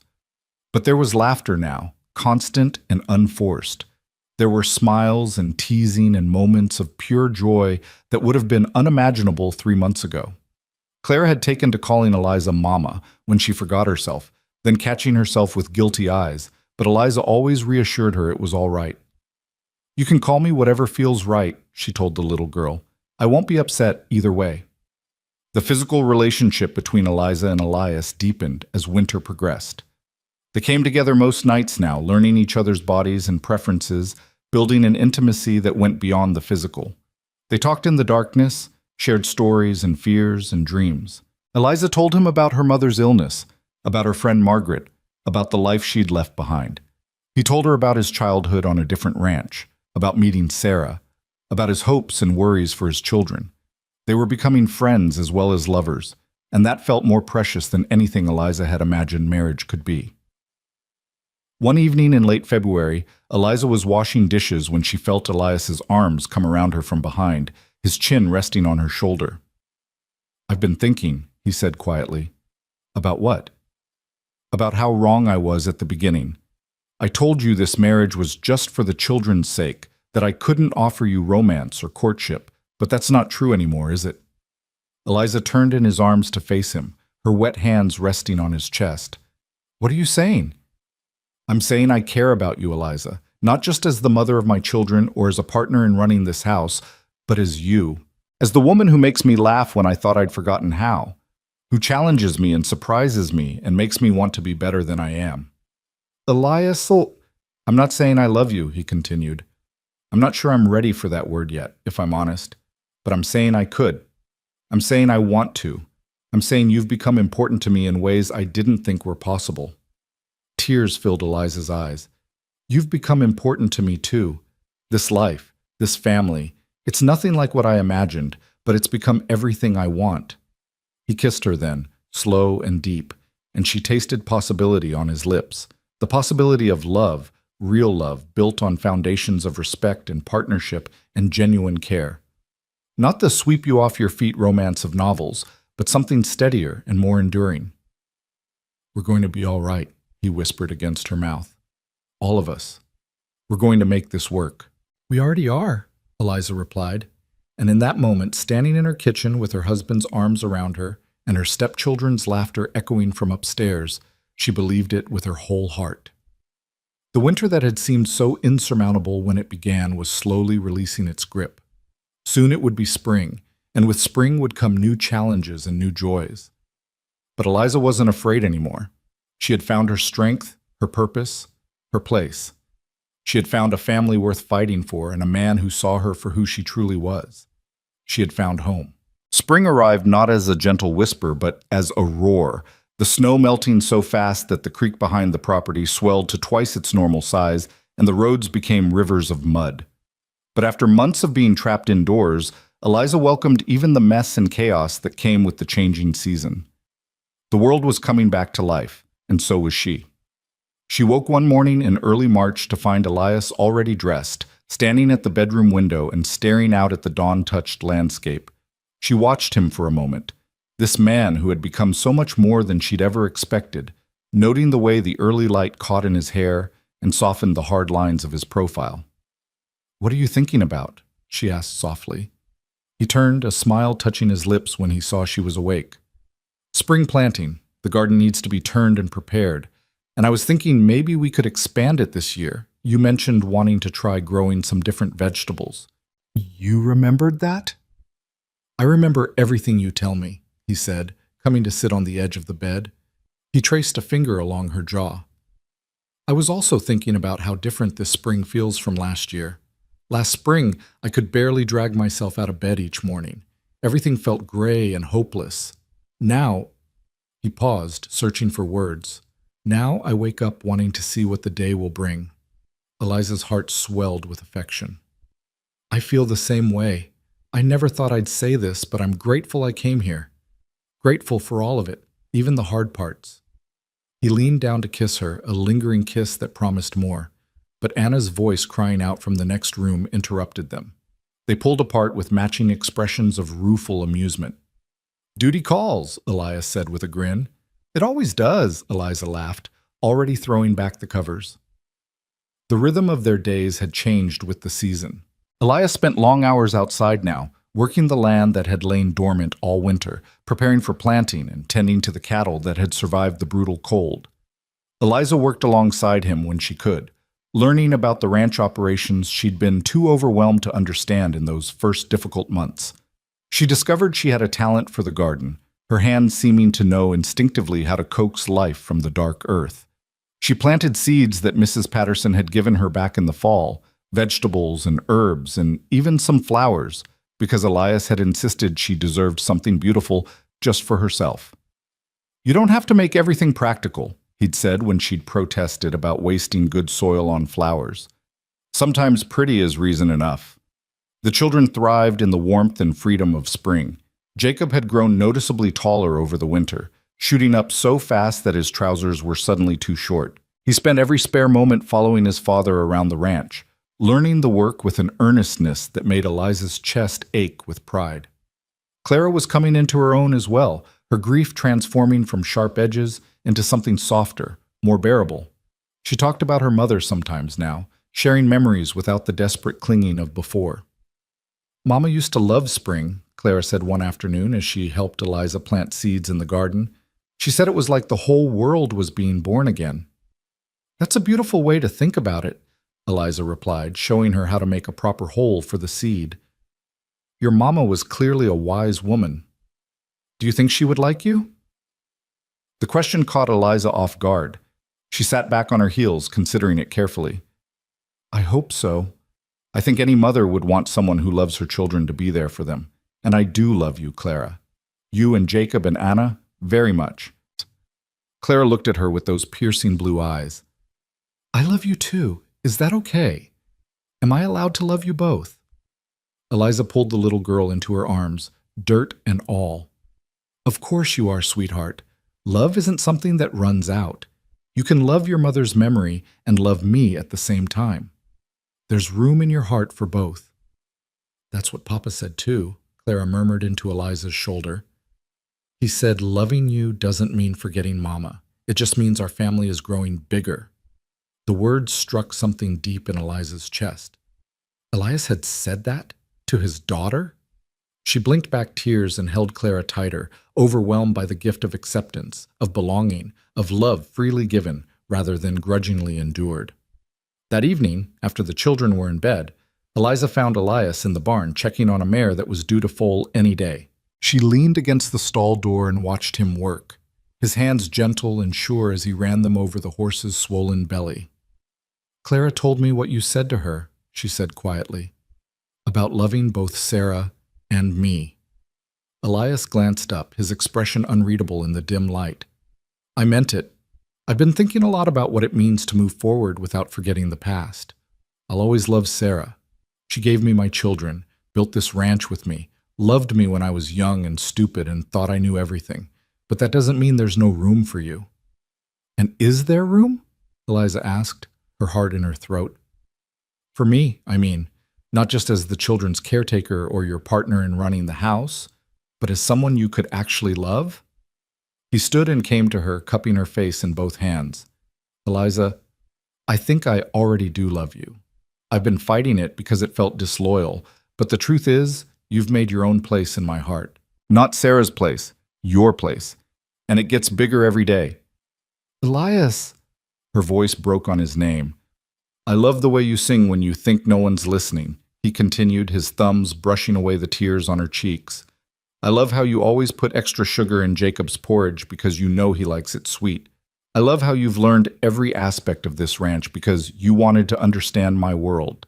I love your strength and your kindness and the way you look at me like I'm something more than just a broken widower trying to hold his family together." "You're so much more than that," Eliza whispered. "You're the best man I know. Strong and honorable and capable of so much love even after everything you've lost." He kissed her then, deep and desperate, pouring everything he couldn't say into the press of his lips against hers. When they finally pulled apart, both breathing hard, he rested his forehead against hers. "I want more children with you," he said roughly. "Not to replace the ones I have, but because I want to create something new with you. A future that's ours together." The words sent a thrill through Eliza, part anticipation and part fear. What if something goes wrong? What if I... She couldn't finish the sentence, couldn't voice the terror that had haunted her since learning how Sarah died. Nothing will go wrong, Elias said firmly. We'll get the doctor from Pine Ridge early. We'll be prepared. And if you don't want to take the risk, that's all right too. I have 3 beautiful children already. I'll be content with that if you are. But Eliza realized she wasn't content with that. She wanted a child of her own, a baby that would be both hers and Elias's, a living symbol of the love they'd built from such unpromising beginnings. I want it, she said. I'm scared, but I want it. Then we'll hope and pray and trust that God will watch over us, he replied, pulling her close. As April blossomed into May, Eliza's garden flourished beyond her wildest expectations. Neat rows of vegetables pushed their way through the earth, tomatoes and beans and carrots and lettuce. Her herbs thrived in the sunny corners she'd designated for them. And the flowers, those frivolous, beautiful flowers Elias had insisted on, exploded into riotous color that made her catch her breath every time she saw them. She was cutting flowers one afternoon, planning to put them on the kitchen table, when Mrs. Patterson's buggy rolled up the drive. The older woman climbed down with a basket over her arm and a knowing smile on her face. I thought I'd pay a visit and see how you were settling in, she announced. My goodness, Eliza, you look positively radiant. Country life agrees with you. Eliza laughed and invited her inside for tea. As they sat in the kitchen, Eliza's kitchen, she thought with satisfaction, Mrs. Patterson studied her with shrewd eyes. You're happy, she said. It wasn't a question. I am, Eliza admitted. I never expected to be, but I genuinely am. And Elias? How is he? Better. So much better than when I first arrived. She paused, searching for the right words. We're building something real together, not just for the children's sake, but for ourselves. Mrs. Patterson reached across the table to pat her hand. I'm glad, dear. I won't lie. I worried about you when you first arrived. You seemed so young and fragile, and Elias was so lost in his grief. I wasn't sure either of you would survive the winter, let alone thrive, but you've proved me wrong, and I've never been happier about it. I had good teachers, Eliza said.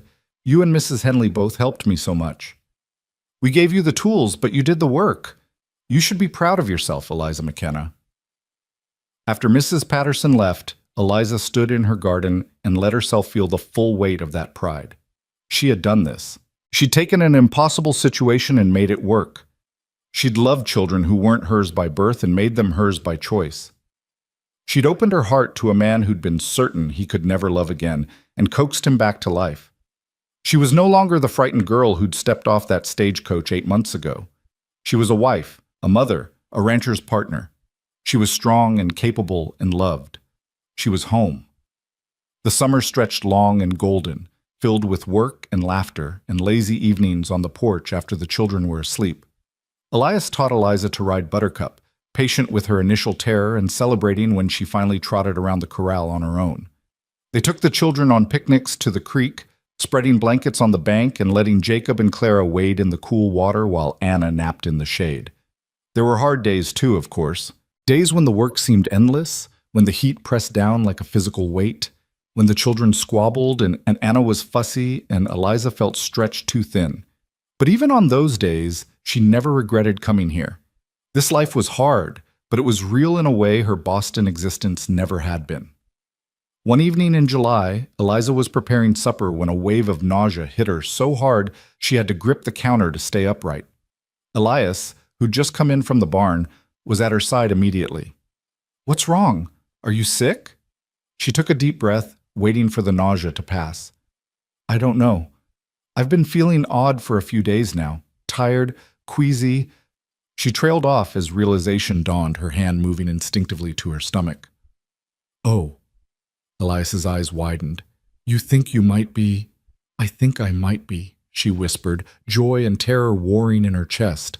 He let out a whoop and swept her into his arms, spinning her around until she laughed and begged him to stop before she got sick. When he set her down, his face was split by the widest grin she'd ever seen.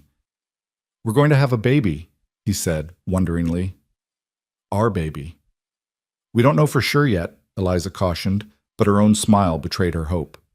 You know, he insisted. A woman knows. Sarah always knew right away. He caught himself, wincing. Sorry, I didn't mean... It's all right, Eliza interrupted, meaning it. She was the mother of your children. She's part of our family's story. I don't need you to pretend otherwise. He pulled her close, his hand splayed across her still flat stomach. I'm going to take such good care of you, he promised. Whatever you need, whenever you need it. And this time, we're getting the doctor involved early. No risks, no chances. Elias, I'm probably only a few weeks along. We have months before... I don't care. I'm not taking any chances with you. You're too important to me. The words, delivered with such fierce protectiveness, made Eliza's eyes sting with happy tears. I love you, she said, the words coming easily now. I love you so much. I love you too, he replied, kissing her forehead, her cheeks, her lips. More than I thought possible. You've given me back my life, Eliza. You've made me whole again. They told the children at supper, and the announcement was met with mixed reactions. Jacob was thrilled, already planning how he'd teach his new sibling everything he knew. Clara was uncertain, her face clouding with worry. Will the baby make you go away like Mama did? She asked in a small voice. Eliza's heart broke at the question. She pulled Clara into her lap, holding her tight. No, sweetheart, I'm going to be just fine. Your papa and I are going to make sure of it. Promise? I promise, Eliza said, praying she could keep it. As summer ripened toward fall, Eliza's pregnancy progressed smoothly. True to his word, Elias had the doctor from Pine Ridge come out to examine her in August. Dr. Brennan pronounced her healthy and strong, the baby developing normally, and predicted a spring birth. You're built better for childbearing than Sarah was, he told her bluntly. Wider hips, stronger constitution. Barring any complications, you should come through this just fine. The reassurance helped, though Eliza couldn't quite shake the fear that lingered at the edges of her consciousness. She'd seen Sarah's grave, heard the stories of how she'd died. The specter of that possibility haunted her dreams sometimes, leaving her gasping awake in the darkness. But Elias was always there, pulling her close and murmuring reassurances until she calmed. You're not Sarah, he'd remind her. You're Eliza. Strong, capable Eliza, who survived a frontier winter and tamed my wild children and made me believe in happiness again. You're going to be fine. The garden provided bounty beyond anything Eliza had imagined. She spent long days preserving vegetables for the coming winter, canning and pickling and drying with Clara's help. The little girl had discovered a talent for cooking, and together they created stores that would see the family through the coldest months. You've done well, Elias said one evening, surveying the shelves lined with jars of preserves and pickles and sauces. Better than Sarah ever did, if I'm honest. She hated the preserving work. It was the first time he'd made a direct comparison that favored Eliza over Sarah, and while she felt a pang of guilt at taking pleasure in it, she couldn't deny the warm glow of satisfaction in her chest. She was good at this. She'd found her calling in this frontier life, discovered strengths she never knew she possessed. In September, the whole family made the trip to Pine Ridge for the autumn fair. It was Eliza's first real social outing since arriving, and she was nervous about how the townspeople would receive her, but she needn't have worried. People greeted her warmly, congratulating her on the pregnancy and praising her for the changes they'd seen in Elias and his children. You've worked a miracle with that family, one woman told her. Elias looks 10 years younger, and those children are thriving. Whatever you're doing, keep doing it. The fair was a revelation. So much life and energy after months of relative isolation.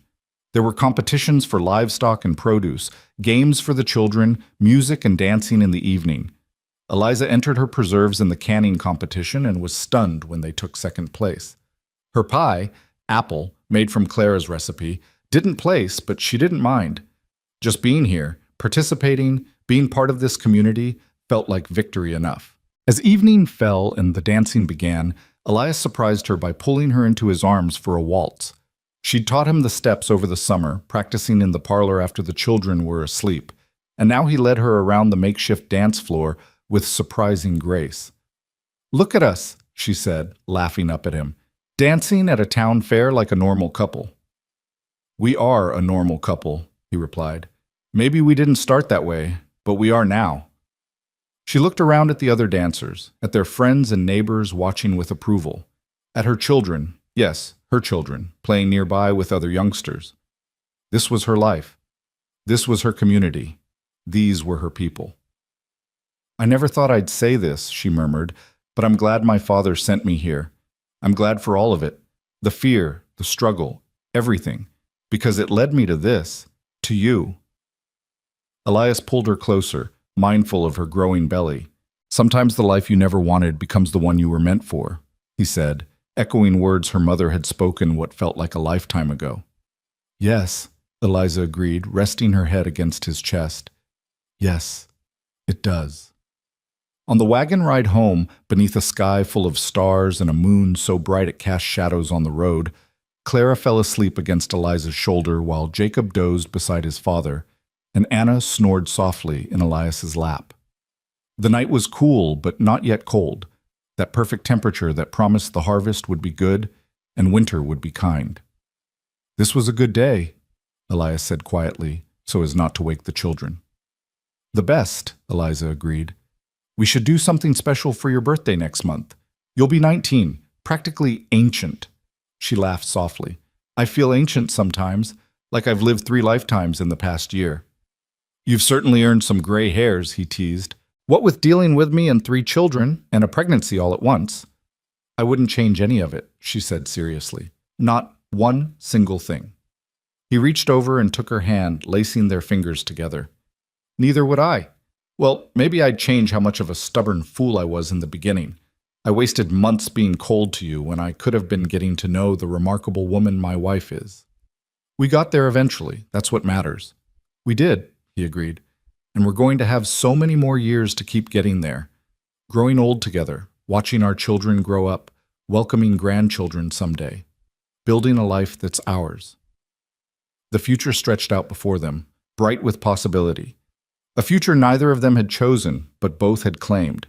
A future built on the ashes of grief and the foundations of respect, partnership, and deepening love. As the ranch house came into view, lights glowing warm in the windows, Eliza felt something settle deep in her soul.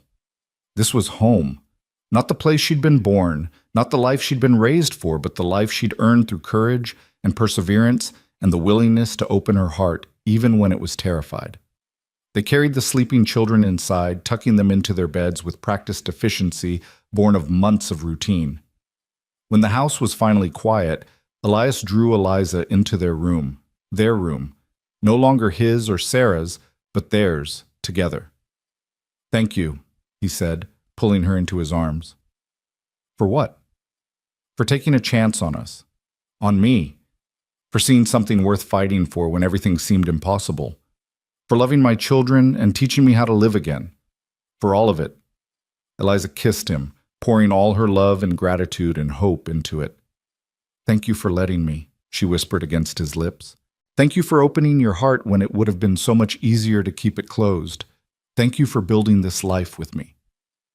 They stood there in the darkness, holding each other, 2 people who'd been brought together by necessity but had chosen each other by love.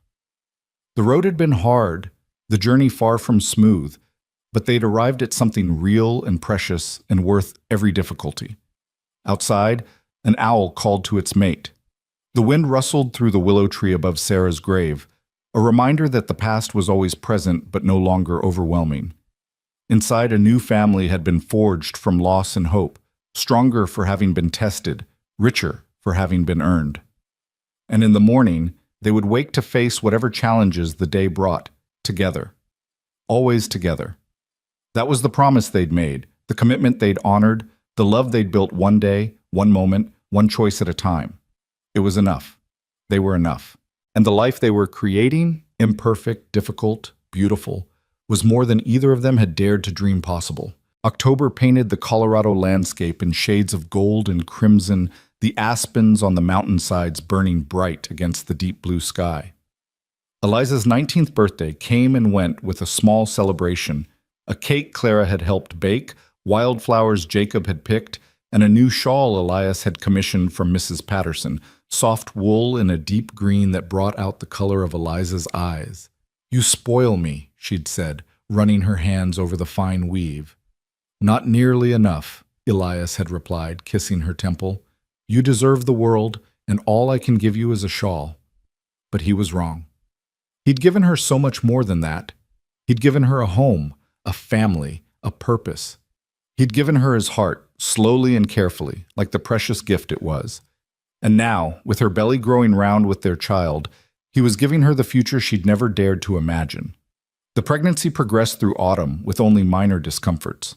Eliza tired more easily now, her back aching from the extra weight she carried, but she refused to let it slow her down completely. There was too much to do. Winter preparations to complete, children to care for, a household to run. Elias fretted constantly, trying to take tasks away from her, but she stubbornly insisted on maintaining her routine. "I'm pregnant, not an invalid," she'd remind him when he tried to stop her from hanging laundry or kneading bread. "You're carrying my child," he'd counter. "That makes you the most precious thing in this world to me. Let me help."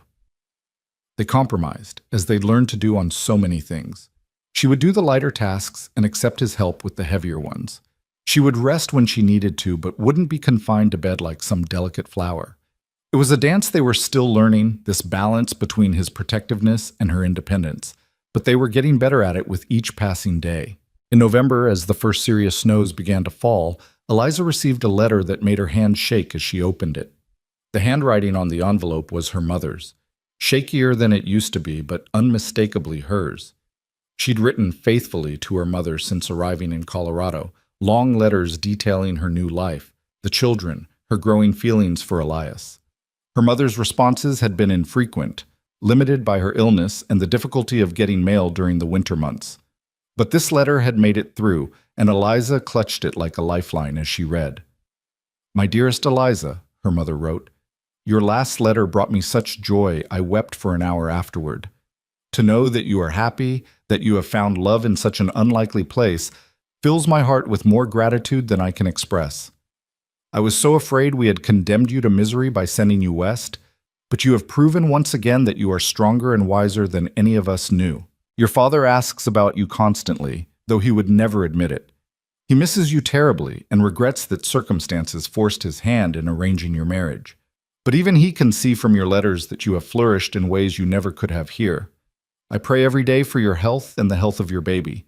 I dream of meeting my grandchild someday, of seeing the life you have built with my own eyes. Perhaps when spring comes and travel is easier, we might visit? I know it is much to ask, but I long to see you, my darling girl." Eliza pressed the letter to her chest, tears streaming down her face. Her mother wanted to visit. Her mother was proud of her. The validation she hadn't known she needed washed over her in waves, loosening something tight in her chest that had been there since the day she'd left Boston. Elias found her in the parlor, still holding the letter, her face wet with tears. He was beside her in an instant, pulling her into his arms. "What's wrong? Is it bad news?" "No," she managed through her tears. "Good news. The best news. My mother wants to visit in the spring. She's proud of me, Elias. She's proud of the life we've built." He held her while she cried, understanding that these were tears of relief and joy rather than sorrow. When she finally calmed, he took the letter and read it himself, a smile crossing his face. "Of course they can visit," he said. "This is your home. Your family is welcome here any time." "Even my father?" Eliza asked tentatively. The man who'd sold her into this arrangement was not high on Elias's list of favorite people. "Even your father," Elias confirmed. "He did us both a favor, even if his methods were questionable. If he hadn't sent you here, I'd still be a miserable widower stumbling through life. So yes, I can forgive him. I might even thank him."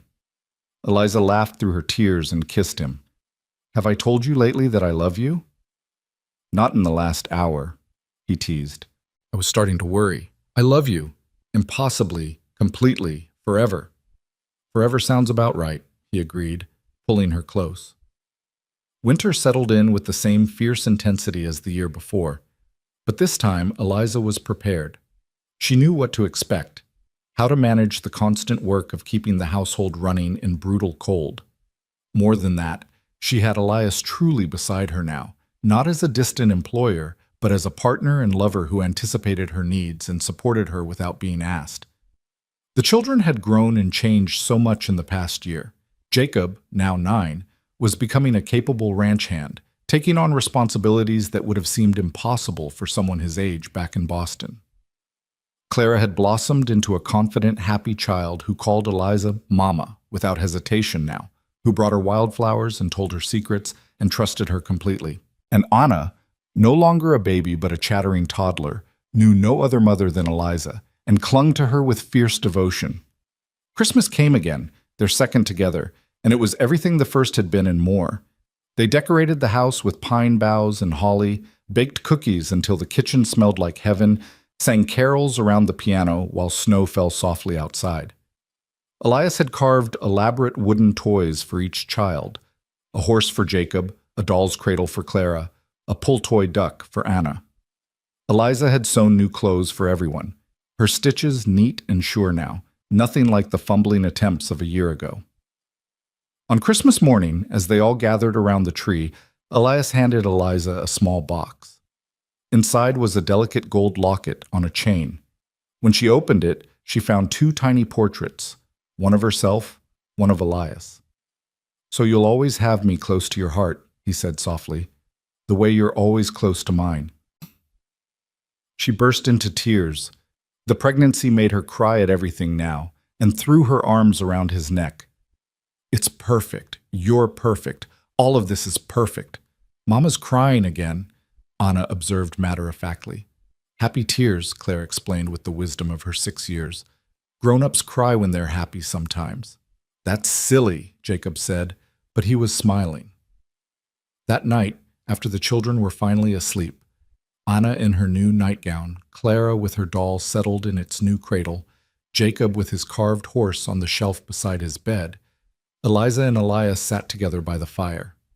She was nestled against his side, his arm around her shoulders, his free hand resting on her belly where their baby kicked and turned. "Do you remember last Christmas?" she asked. "How awkward everything was? How we barely knew each other?" "I remember thinking you were the bravest person I'd ever met," Elias said. "Coming all this way to marry a stranger, facing down 3 grieving children and a broken man. I didn't show it well, but I was in awe of you from the start." "I was terrified," Eliza admitted. "Of you, of the children, of this whole enormous life I didn't know how to navigate. I cried myself to sleep most nights those first few weeks."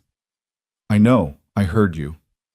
At her surprised look, he added, "The walls aren't that thick. It broke my heart, but I didn't know how to comfort you.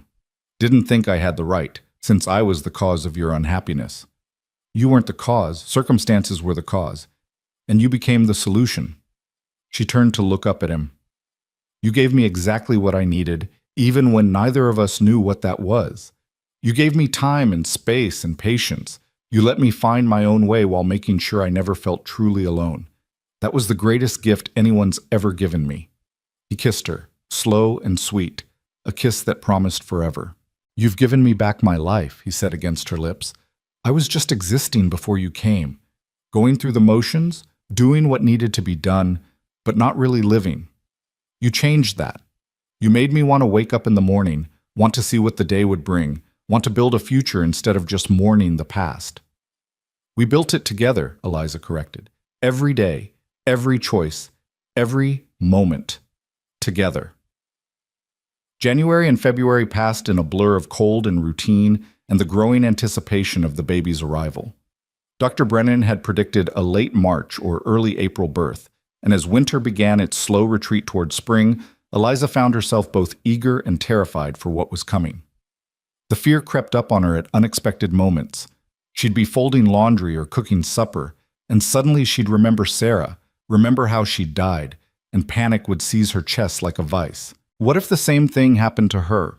What if she left Elias a widower again, left these children she'd come to love as her own without a mother once more? Elias always seemed to know when the fear gripped her. He'd appear at her side, pull her into his arms, and murmur reassurances until her breathing calmed. "You're strong," he'd remind her. "Dr. Brennan said you're healthy. We're prepared this time. Everything will be fine." "You can't know that," she'd whisper. "No," he'd agree. "But I can believe it, and I can be here, every step of the way, making sure you have everything you need." In early March, with the baby's arrival imminent, Elias insisted that Mrs. Patterson come stay at the ranch. The older woman was delighted to be included, arriving with her carpet bag and a wealth of experience, having attended dozens of births over her years in Pine Ridge. "You're going to do wonderfully, dear," she assured Eliza. "I can tell just by looking at you. Strong bones, healthy color, baby sitting right where it should be.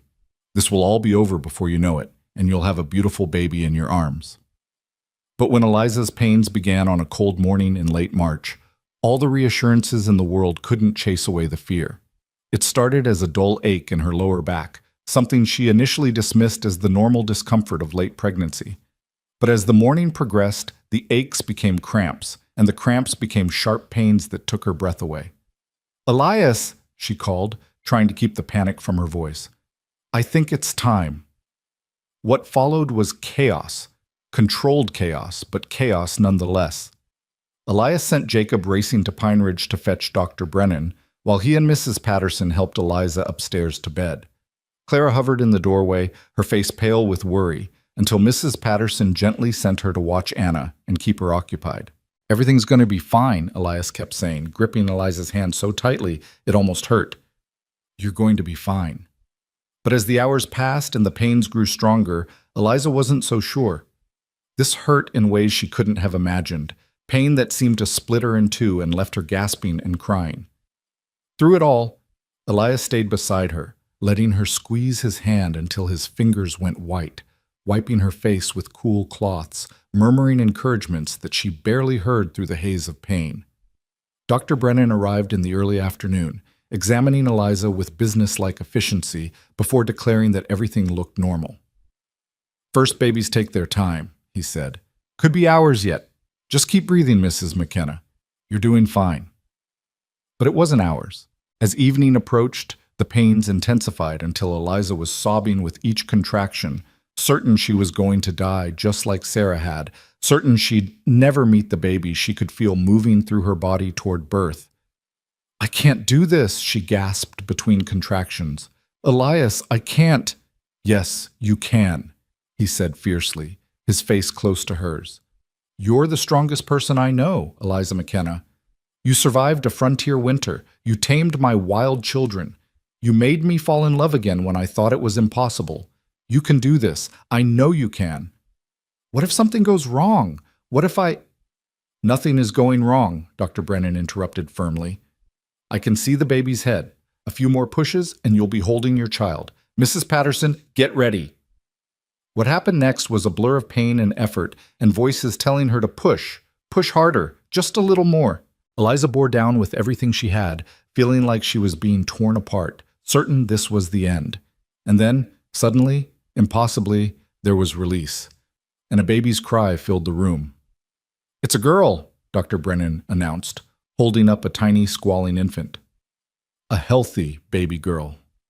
Eliza collapsed back against the pillows, sobbing with relief and exhaustion and overwhelming joy. A girl. She had a daughter. She'd survived, and her baby had survived, and everything was going to be all right.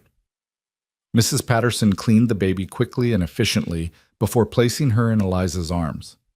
She was perfect, tiny and red-faced and furious at being born, but perfect nonetheless.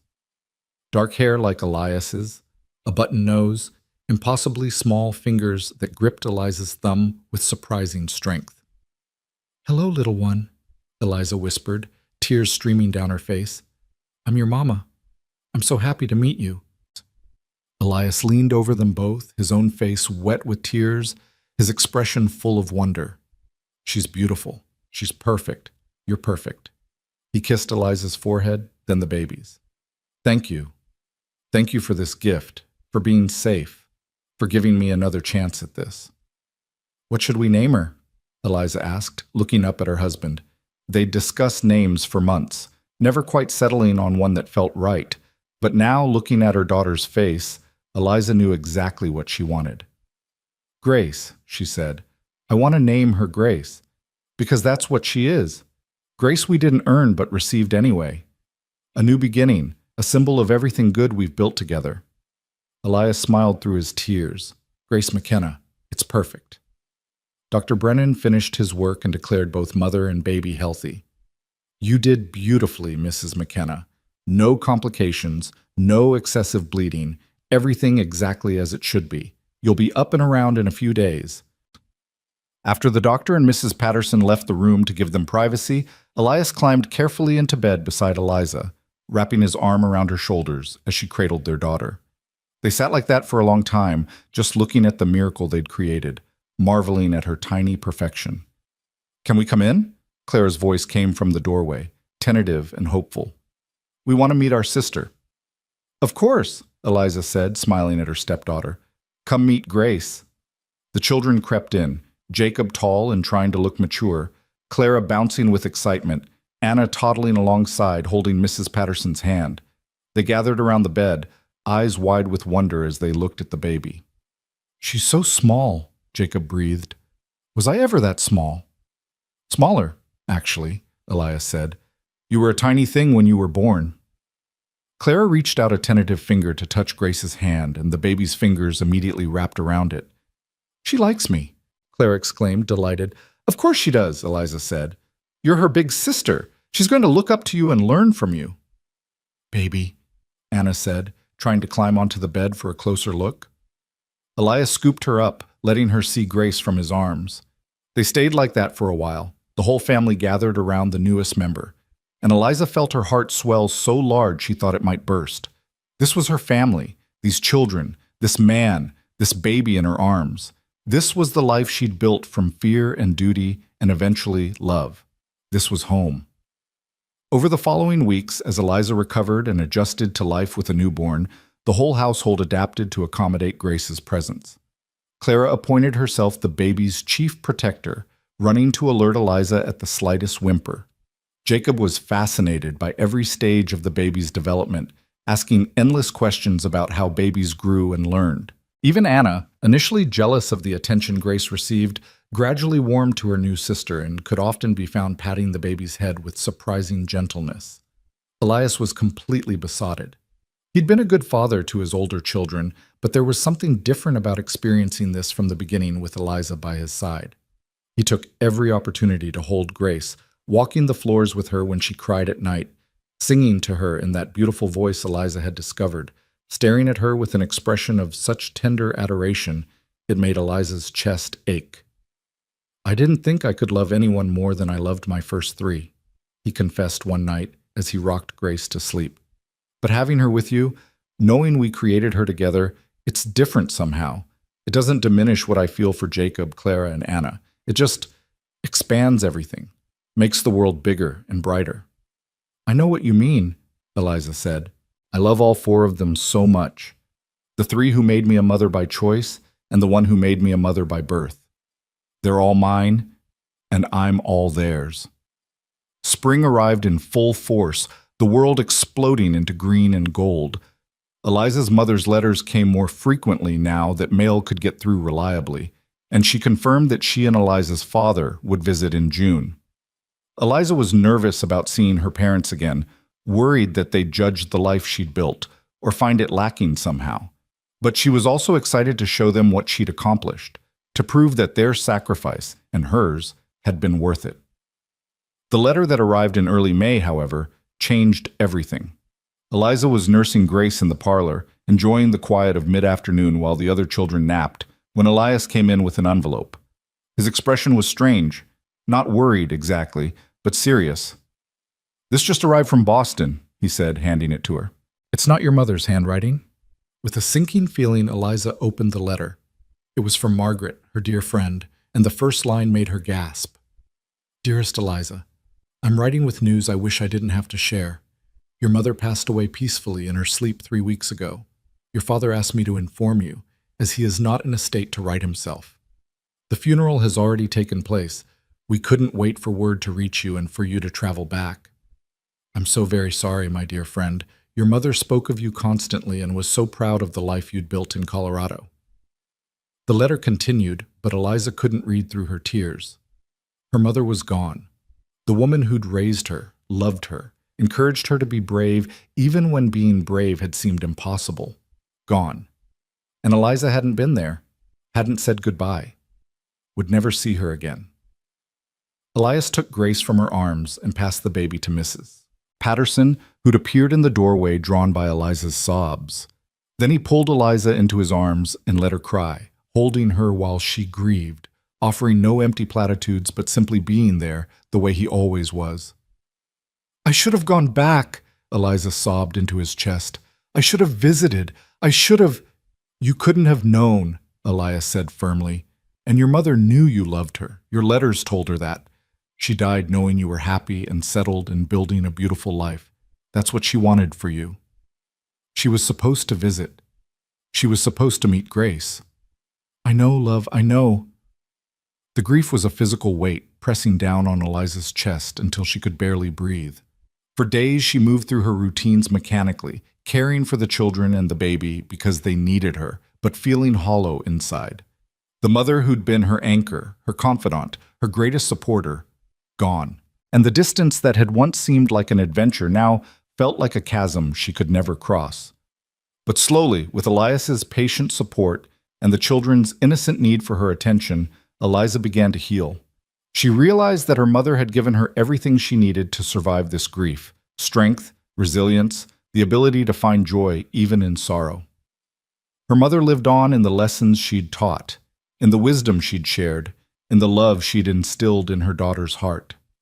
"She'd be so proud of you," Elias said one evening as they sat on the porch, watching the sunset paint the mountains gold.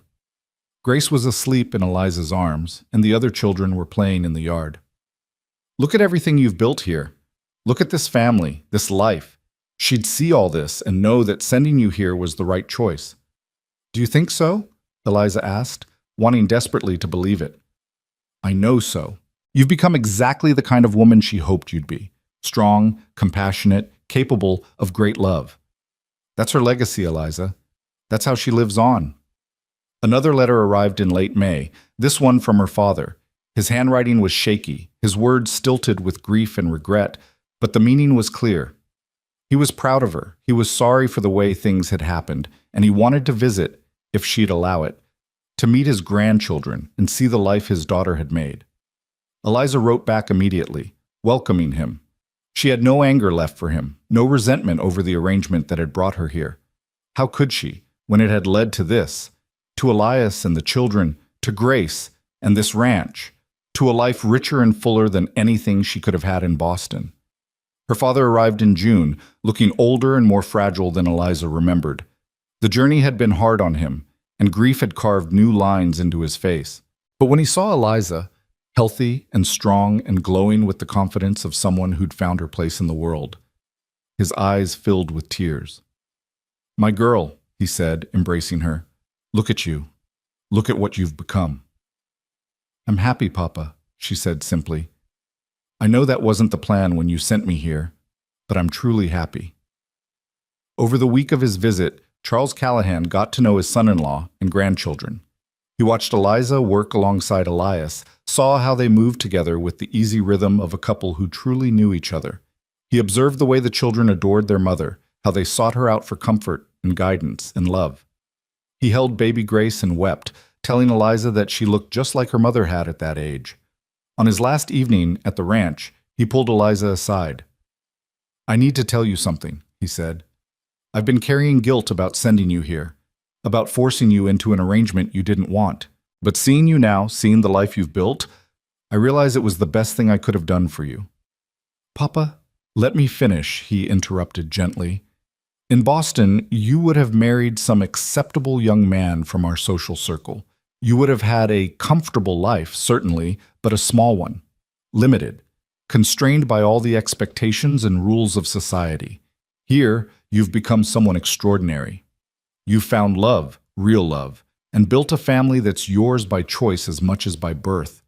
You've discovered strength you never knew you had. I didn't do you a disservice, Eliza. I gave you wings, even if neither of us knew it at the time." Eliza hugged her father, tears streaming down both their faces. "Thank you," she whispered, "for giving me this chance, even if it was born of desperation. Thank you for everything." "Your mother was right about you," he said. "She always said you'd find your way, that you were stronger than you looked. I wish she could see you now." "She can," Eliza said with certainty. "Wherever she is, she can see, and she knows." After her father left, the summer settled into a peaceful rhythm. Eliza's garden flourished once again, providing bounty for the table and pride in her heart. Grace grew rapidly, becoming more alert and responsive every day.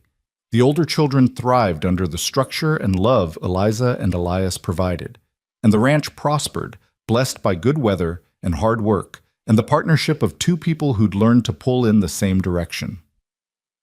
One evening in late July, the whole family gathered on the porch to watch the sunset. It had become a ritual of sorts, this quiet time together at the end of the day.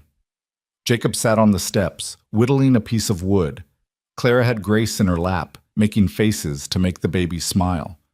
Anna was pressed against Elias's side, sucking her thumb and fighting sleep. And Eliza sat beside her husband, his arm around her shoulders, her head on his chest. "This is my favorite time of day," Clara said, not looking up from the baby. "When we're all together like this." "Mine too," Jacob agreed. "Mine three," Anna mumbled around her thumb. Elias chuckled and kissed the top of Anna's head. "What about you, Mrs. McKenna? Is this your favorite time?" Eliza looked around at her family, at the children she'd come to love, at the baby she'd birthed, at the man who'd captured her heart when she'd thought it impossible. She thought about the frightened girl who'd stepped off a stagecoach 14 months ago, certain her life was over. She thought about the journey from fear to acceptance to genuine happiness. She thought about all the small moments and large triumphs that had brought her here, to this porch, to this family, to this perfect, imperfect life. "Every moment is my favorite," she said, "because every moment led me here to all of you." "Even the hard moments?" Claire asked. "Especially the hard moments," Eliza confirmed. "They taught me who I could be. They showed me what I was capable of. Without them, I wouldn't appreciate this, all of this, nearly as much as I do." Elias pulled her closer, pressing a kiss to her temple. "You know what I was thinking about earlier?" "What?" "About how I used to stand at Sarah's grave every evening, trapped in the past, unable to move forward. And now I'm here, on this porch, watching sunsets with you and our children, firmly planted in the present and looking forward to the future. That's what you gave me, Eliza. The ability to live again, not just exist." "We gave that to each other," Eliza corrected. "You gave me a place to belong, a family to love, a purpose I never knew I needed. We saved each other, Elias." As the sun sank below the mountains and the first stars appeared in the darkening sky, Eliza felt a peace so complete it was almost overwhelming. She'd traveled across a continent to marry a stranger, had faced loneliness and fear and grief, had worked harder than she'd ever imagined possible. But every struggle had been worth it for this. For the warmth of Elias's arm around her, for the sound of her children's laughter, for the life they'd all built together from the ruins of loss and the foundation of hope. "Mama?" Clara's voice broke into her thoughts. "Can I tell you something?" "Of course, sweetheart." "I used to think that when Papa married you, we were losing Mama forever, like you were erasing her or replacing her." Clara looked up, her blue eyes, Sarah's eyes, serious and clear. "But now I understand that's not how it works. Mama will always be my first mama, the one who gave birth to me and loved me. But you're my mama too, the one who's here now, loving me and teaching me and helping me grow. I have two mamas, and that makes me luckier than most kids, not less lucky." Eliza's vision blurred with tears. "That's exactly right, Clara. You are lucky. Lucky to have been born to a woman who loved you so much, and lucky that I get to love you now. We're both your mothers, just in different ways." "Do you think she would like you?" Clara asked. "My first mama?" Eliza thought about Sarah, beautiful, beloved Sarah, who died bringing life into the world. "I hope so. I think any mother would appreciate someone who loved her children and cared for them when she couldn't be there anymore. I like to think we would have been friends, your first mama and me." "I think so too," Clara said, smiling. She looked down at Grace, who'd fallen asleep in her arms. "And I'm going to tell Grace all about her, about both of you, so she knows where she came from and all the love that brought her here." "That's perfect," Elias said, his voice rough with emotion. "That's exactly what we should do, honor the past while celebrating the present." As full darkness fell and the children began to yawn, they moved inside for the nightly routine that had become so familiar and precious. Baths and bedtime stories, prayers and tucking in, kisses and promises to see each other in the morning. When all 4 children were finally asleep, Eliza and Elias stood in the hallway, looking in on each of them in turn. Jacob sprawled across his bed with a book fallen open beside him. Clara curled up with the quilt they'd finished together, the one with Sarah's stitches and Eliza's side by side. Anna clutching her favorite stuffed rabbit, one thumb in her mouth. And Grace, tiny and perfect in her cradle, breathing softly in the darkness. "We did good," Elias whispered, wrapping his arms around Eliza from behind. "We did," she agreed, leaning back against his chest. They went to their room, the room that had been Sarah's, then Elias's, and was now truly theirs, and prepared for bed. As they lay together in the darkness, Elias's hand on Eliza's waist and her head on his shoulder, they talked quietly about plans for the coming days, for the harvest season, for the winter ahead. "I love you," Elias said, the words coming easily now, naturally, said and heard every day, but never losing their power. "I love you more than I thought possible. You've made me whole again, Eliza." "I love you too," she replied, turning to kiss him. "You've given me everything I never knew I wanted. A home, a family, a purpose, a partnership. You've made me the woman I was meant to be." They made love slowly, tenderly, celebrating the connection they'd forged and the future they were building. And afterward, as they lay entwined in the darkness, Eliza thought about the journey that had brought her here. From Boston to Colorado, from fear to courage, from loneliness to love. From a girl who'd been sold into marriage to a woman who'd claimed that marriage and made it her own. "Sometimes," she whispered into the darkness, "the life you never wanted becomes the one you were meant for."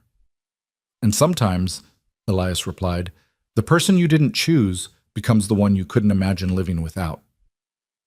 They fell asleep like that, wrapped in each other and in the life they'd created, blessed by the past and hopeful for the future. Outside, the Colorado night was full of stars, and somewhere in that vast darkness, Eliza liked to imagine her mother and Sarah watching over them, pleased with what their sacrifices and love had made possible. The virgin bride who'd healed the rancher's heart had found her own healing in return.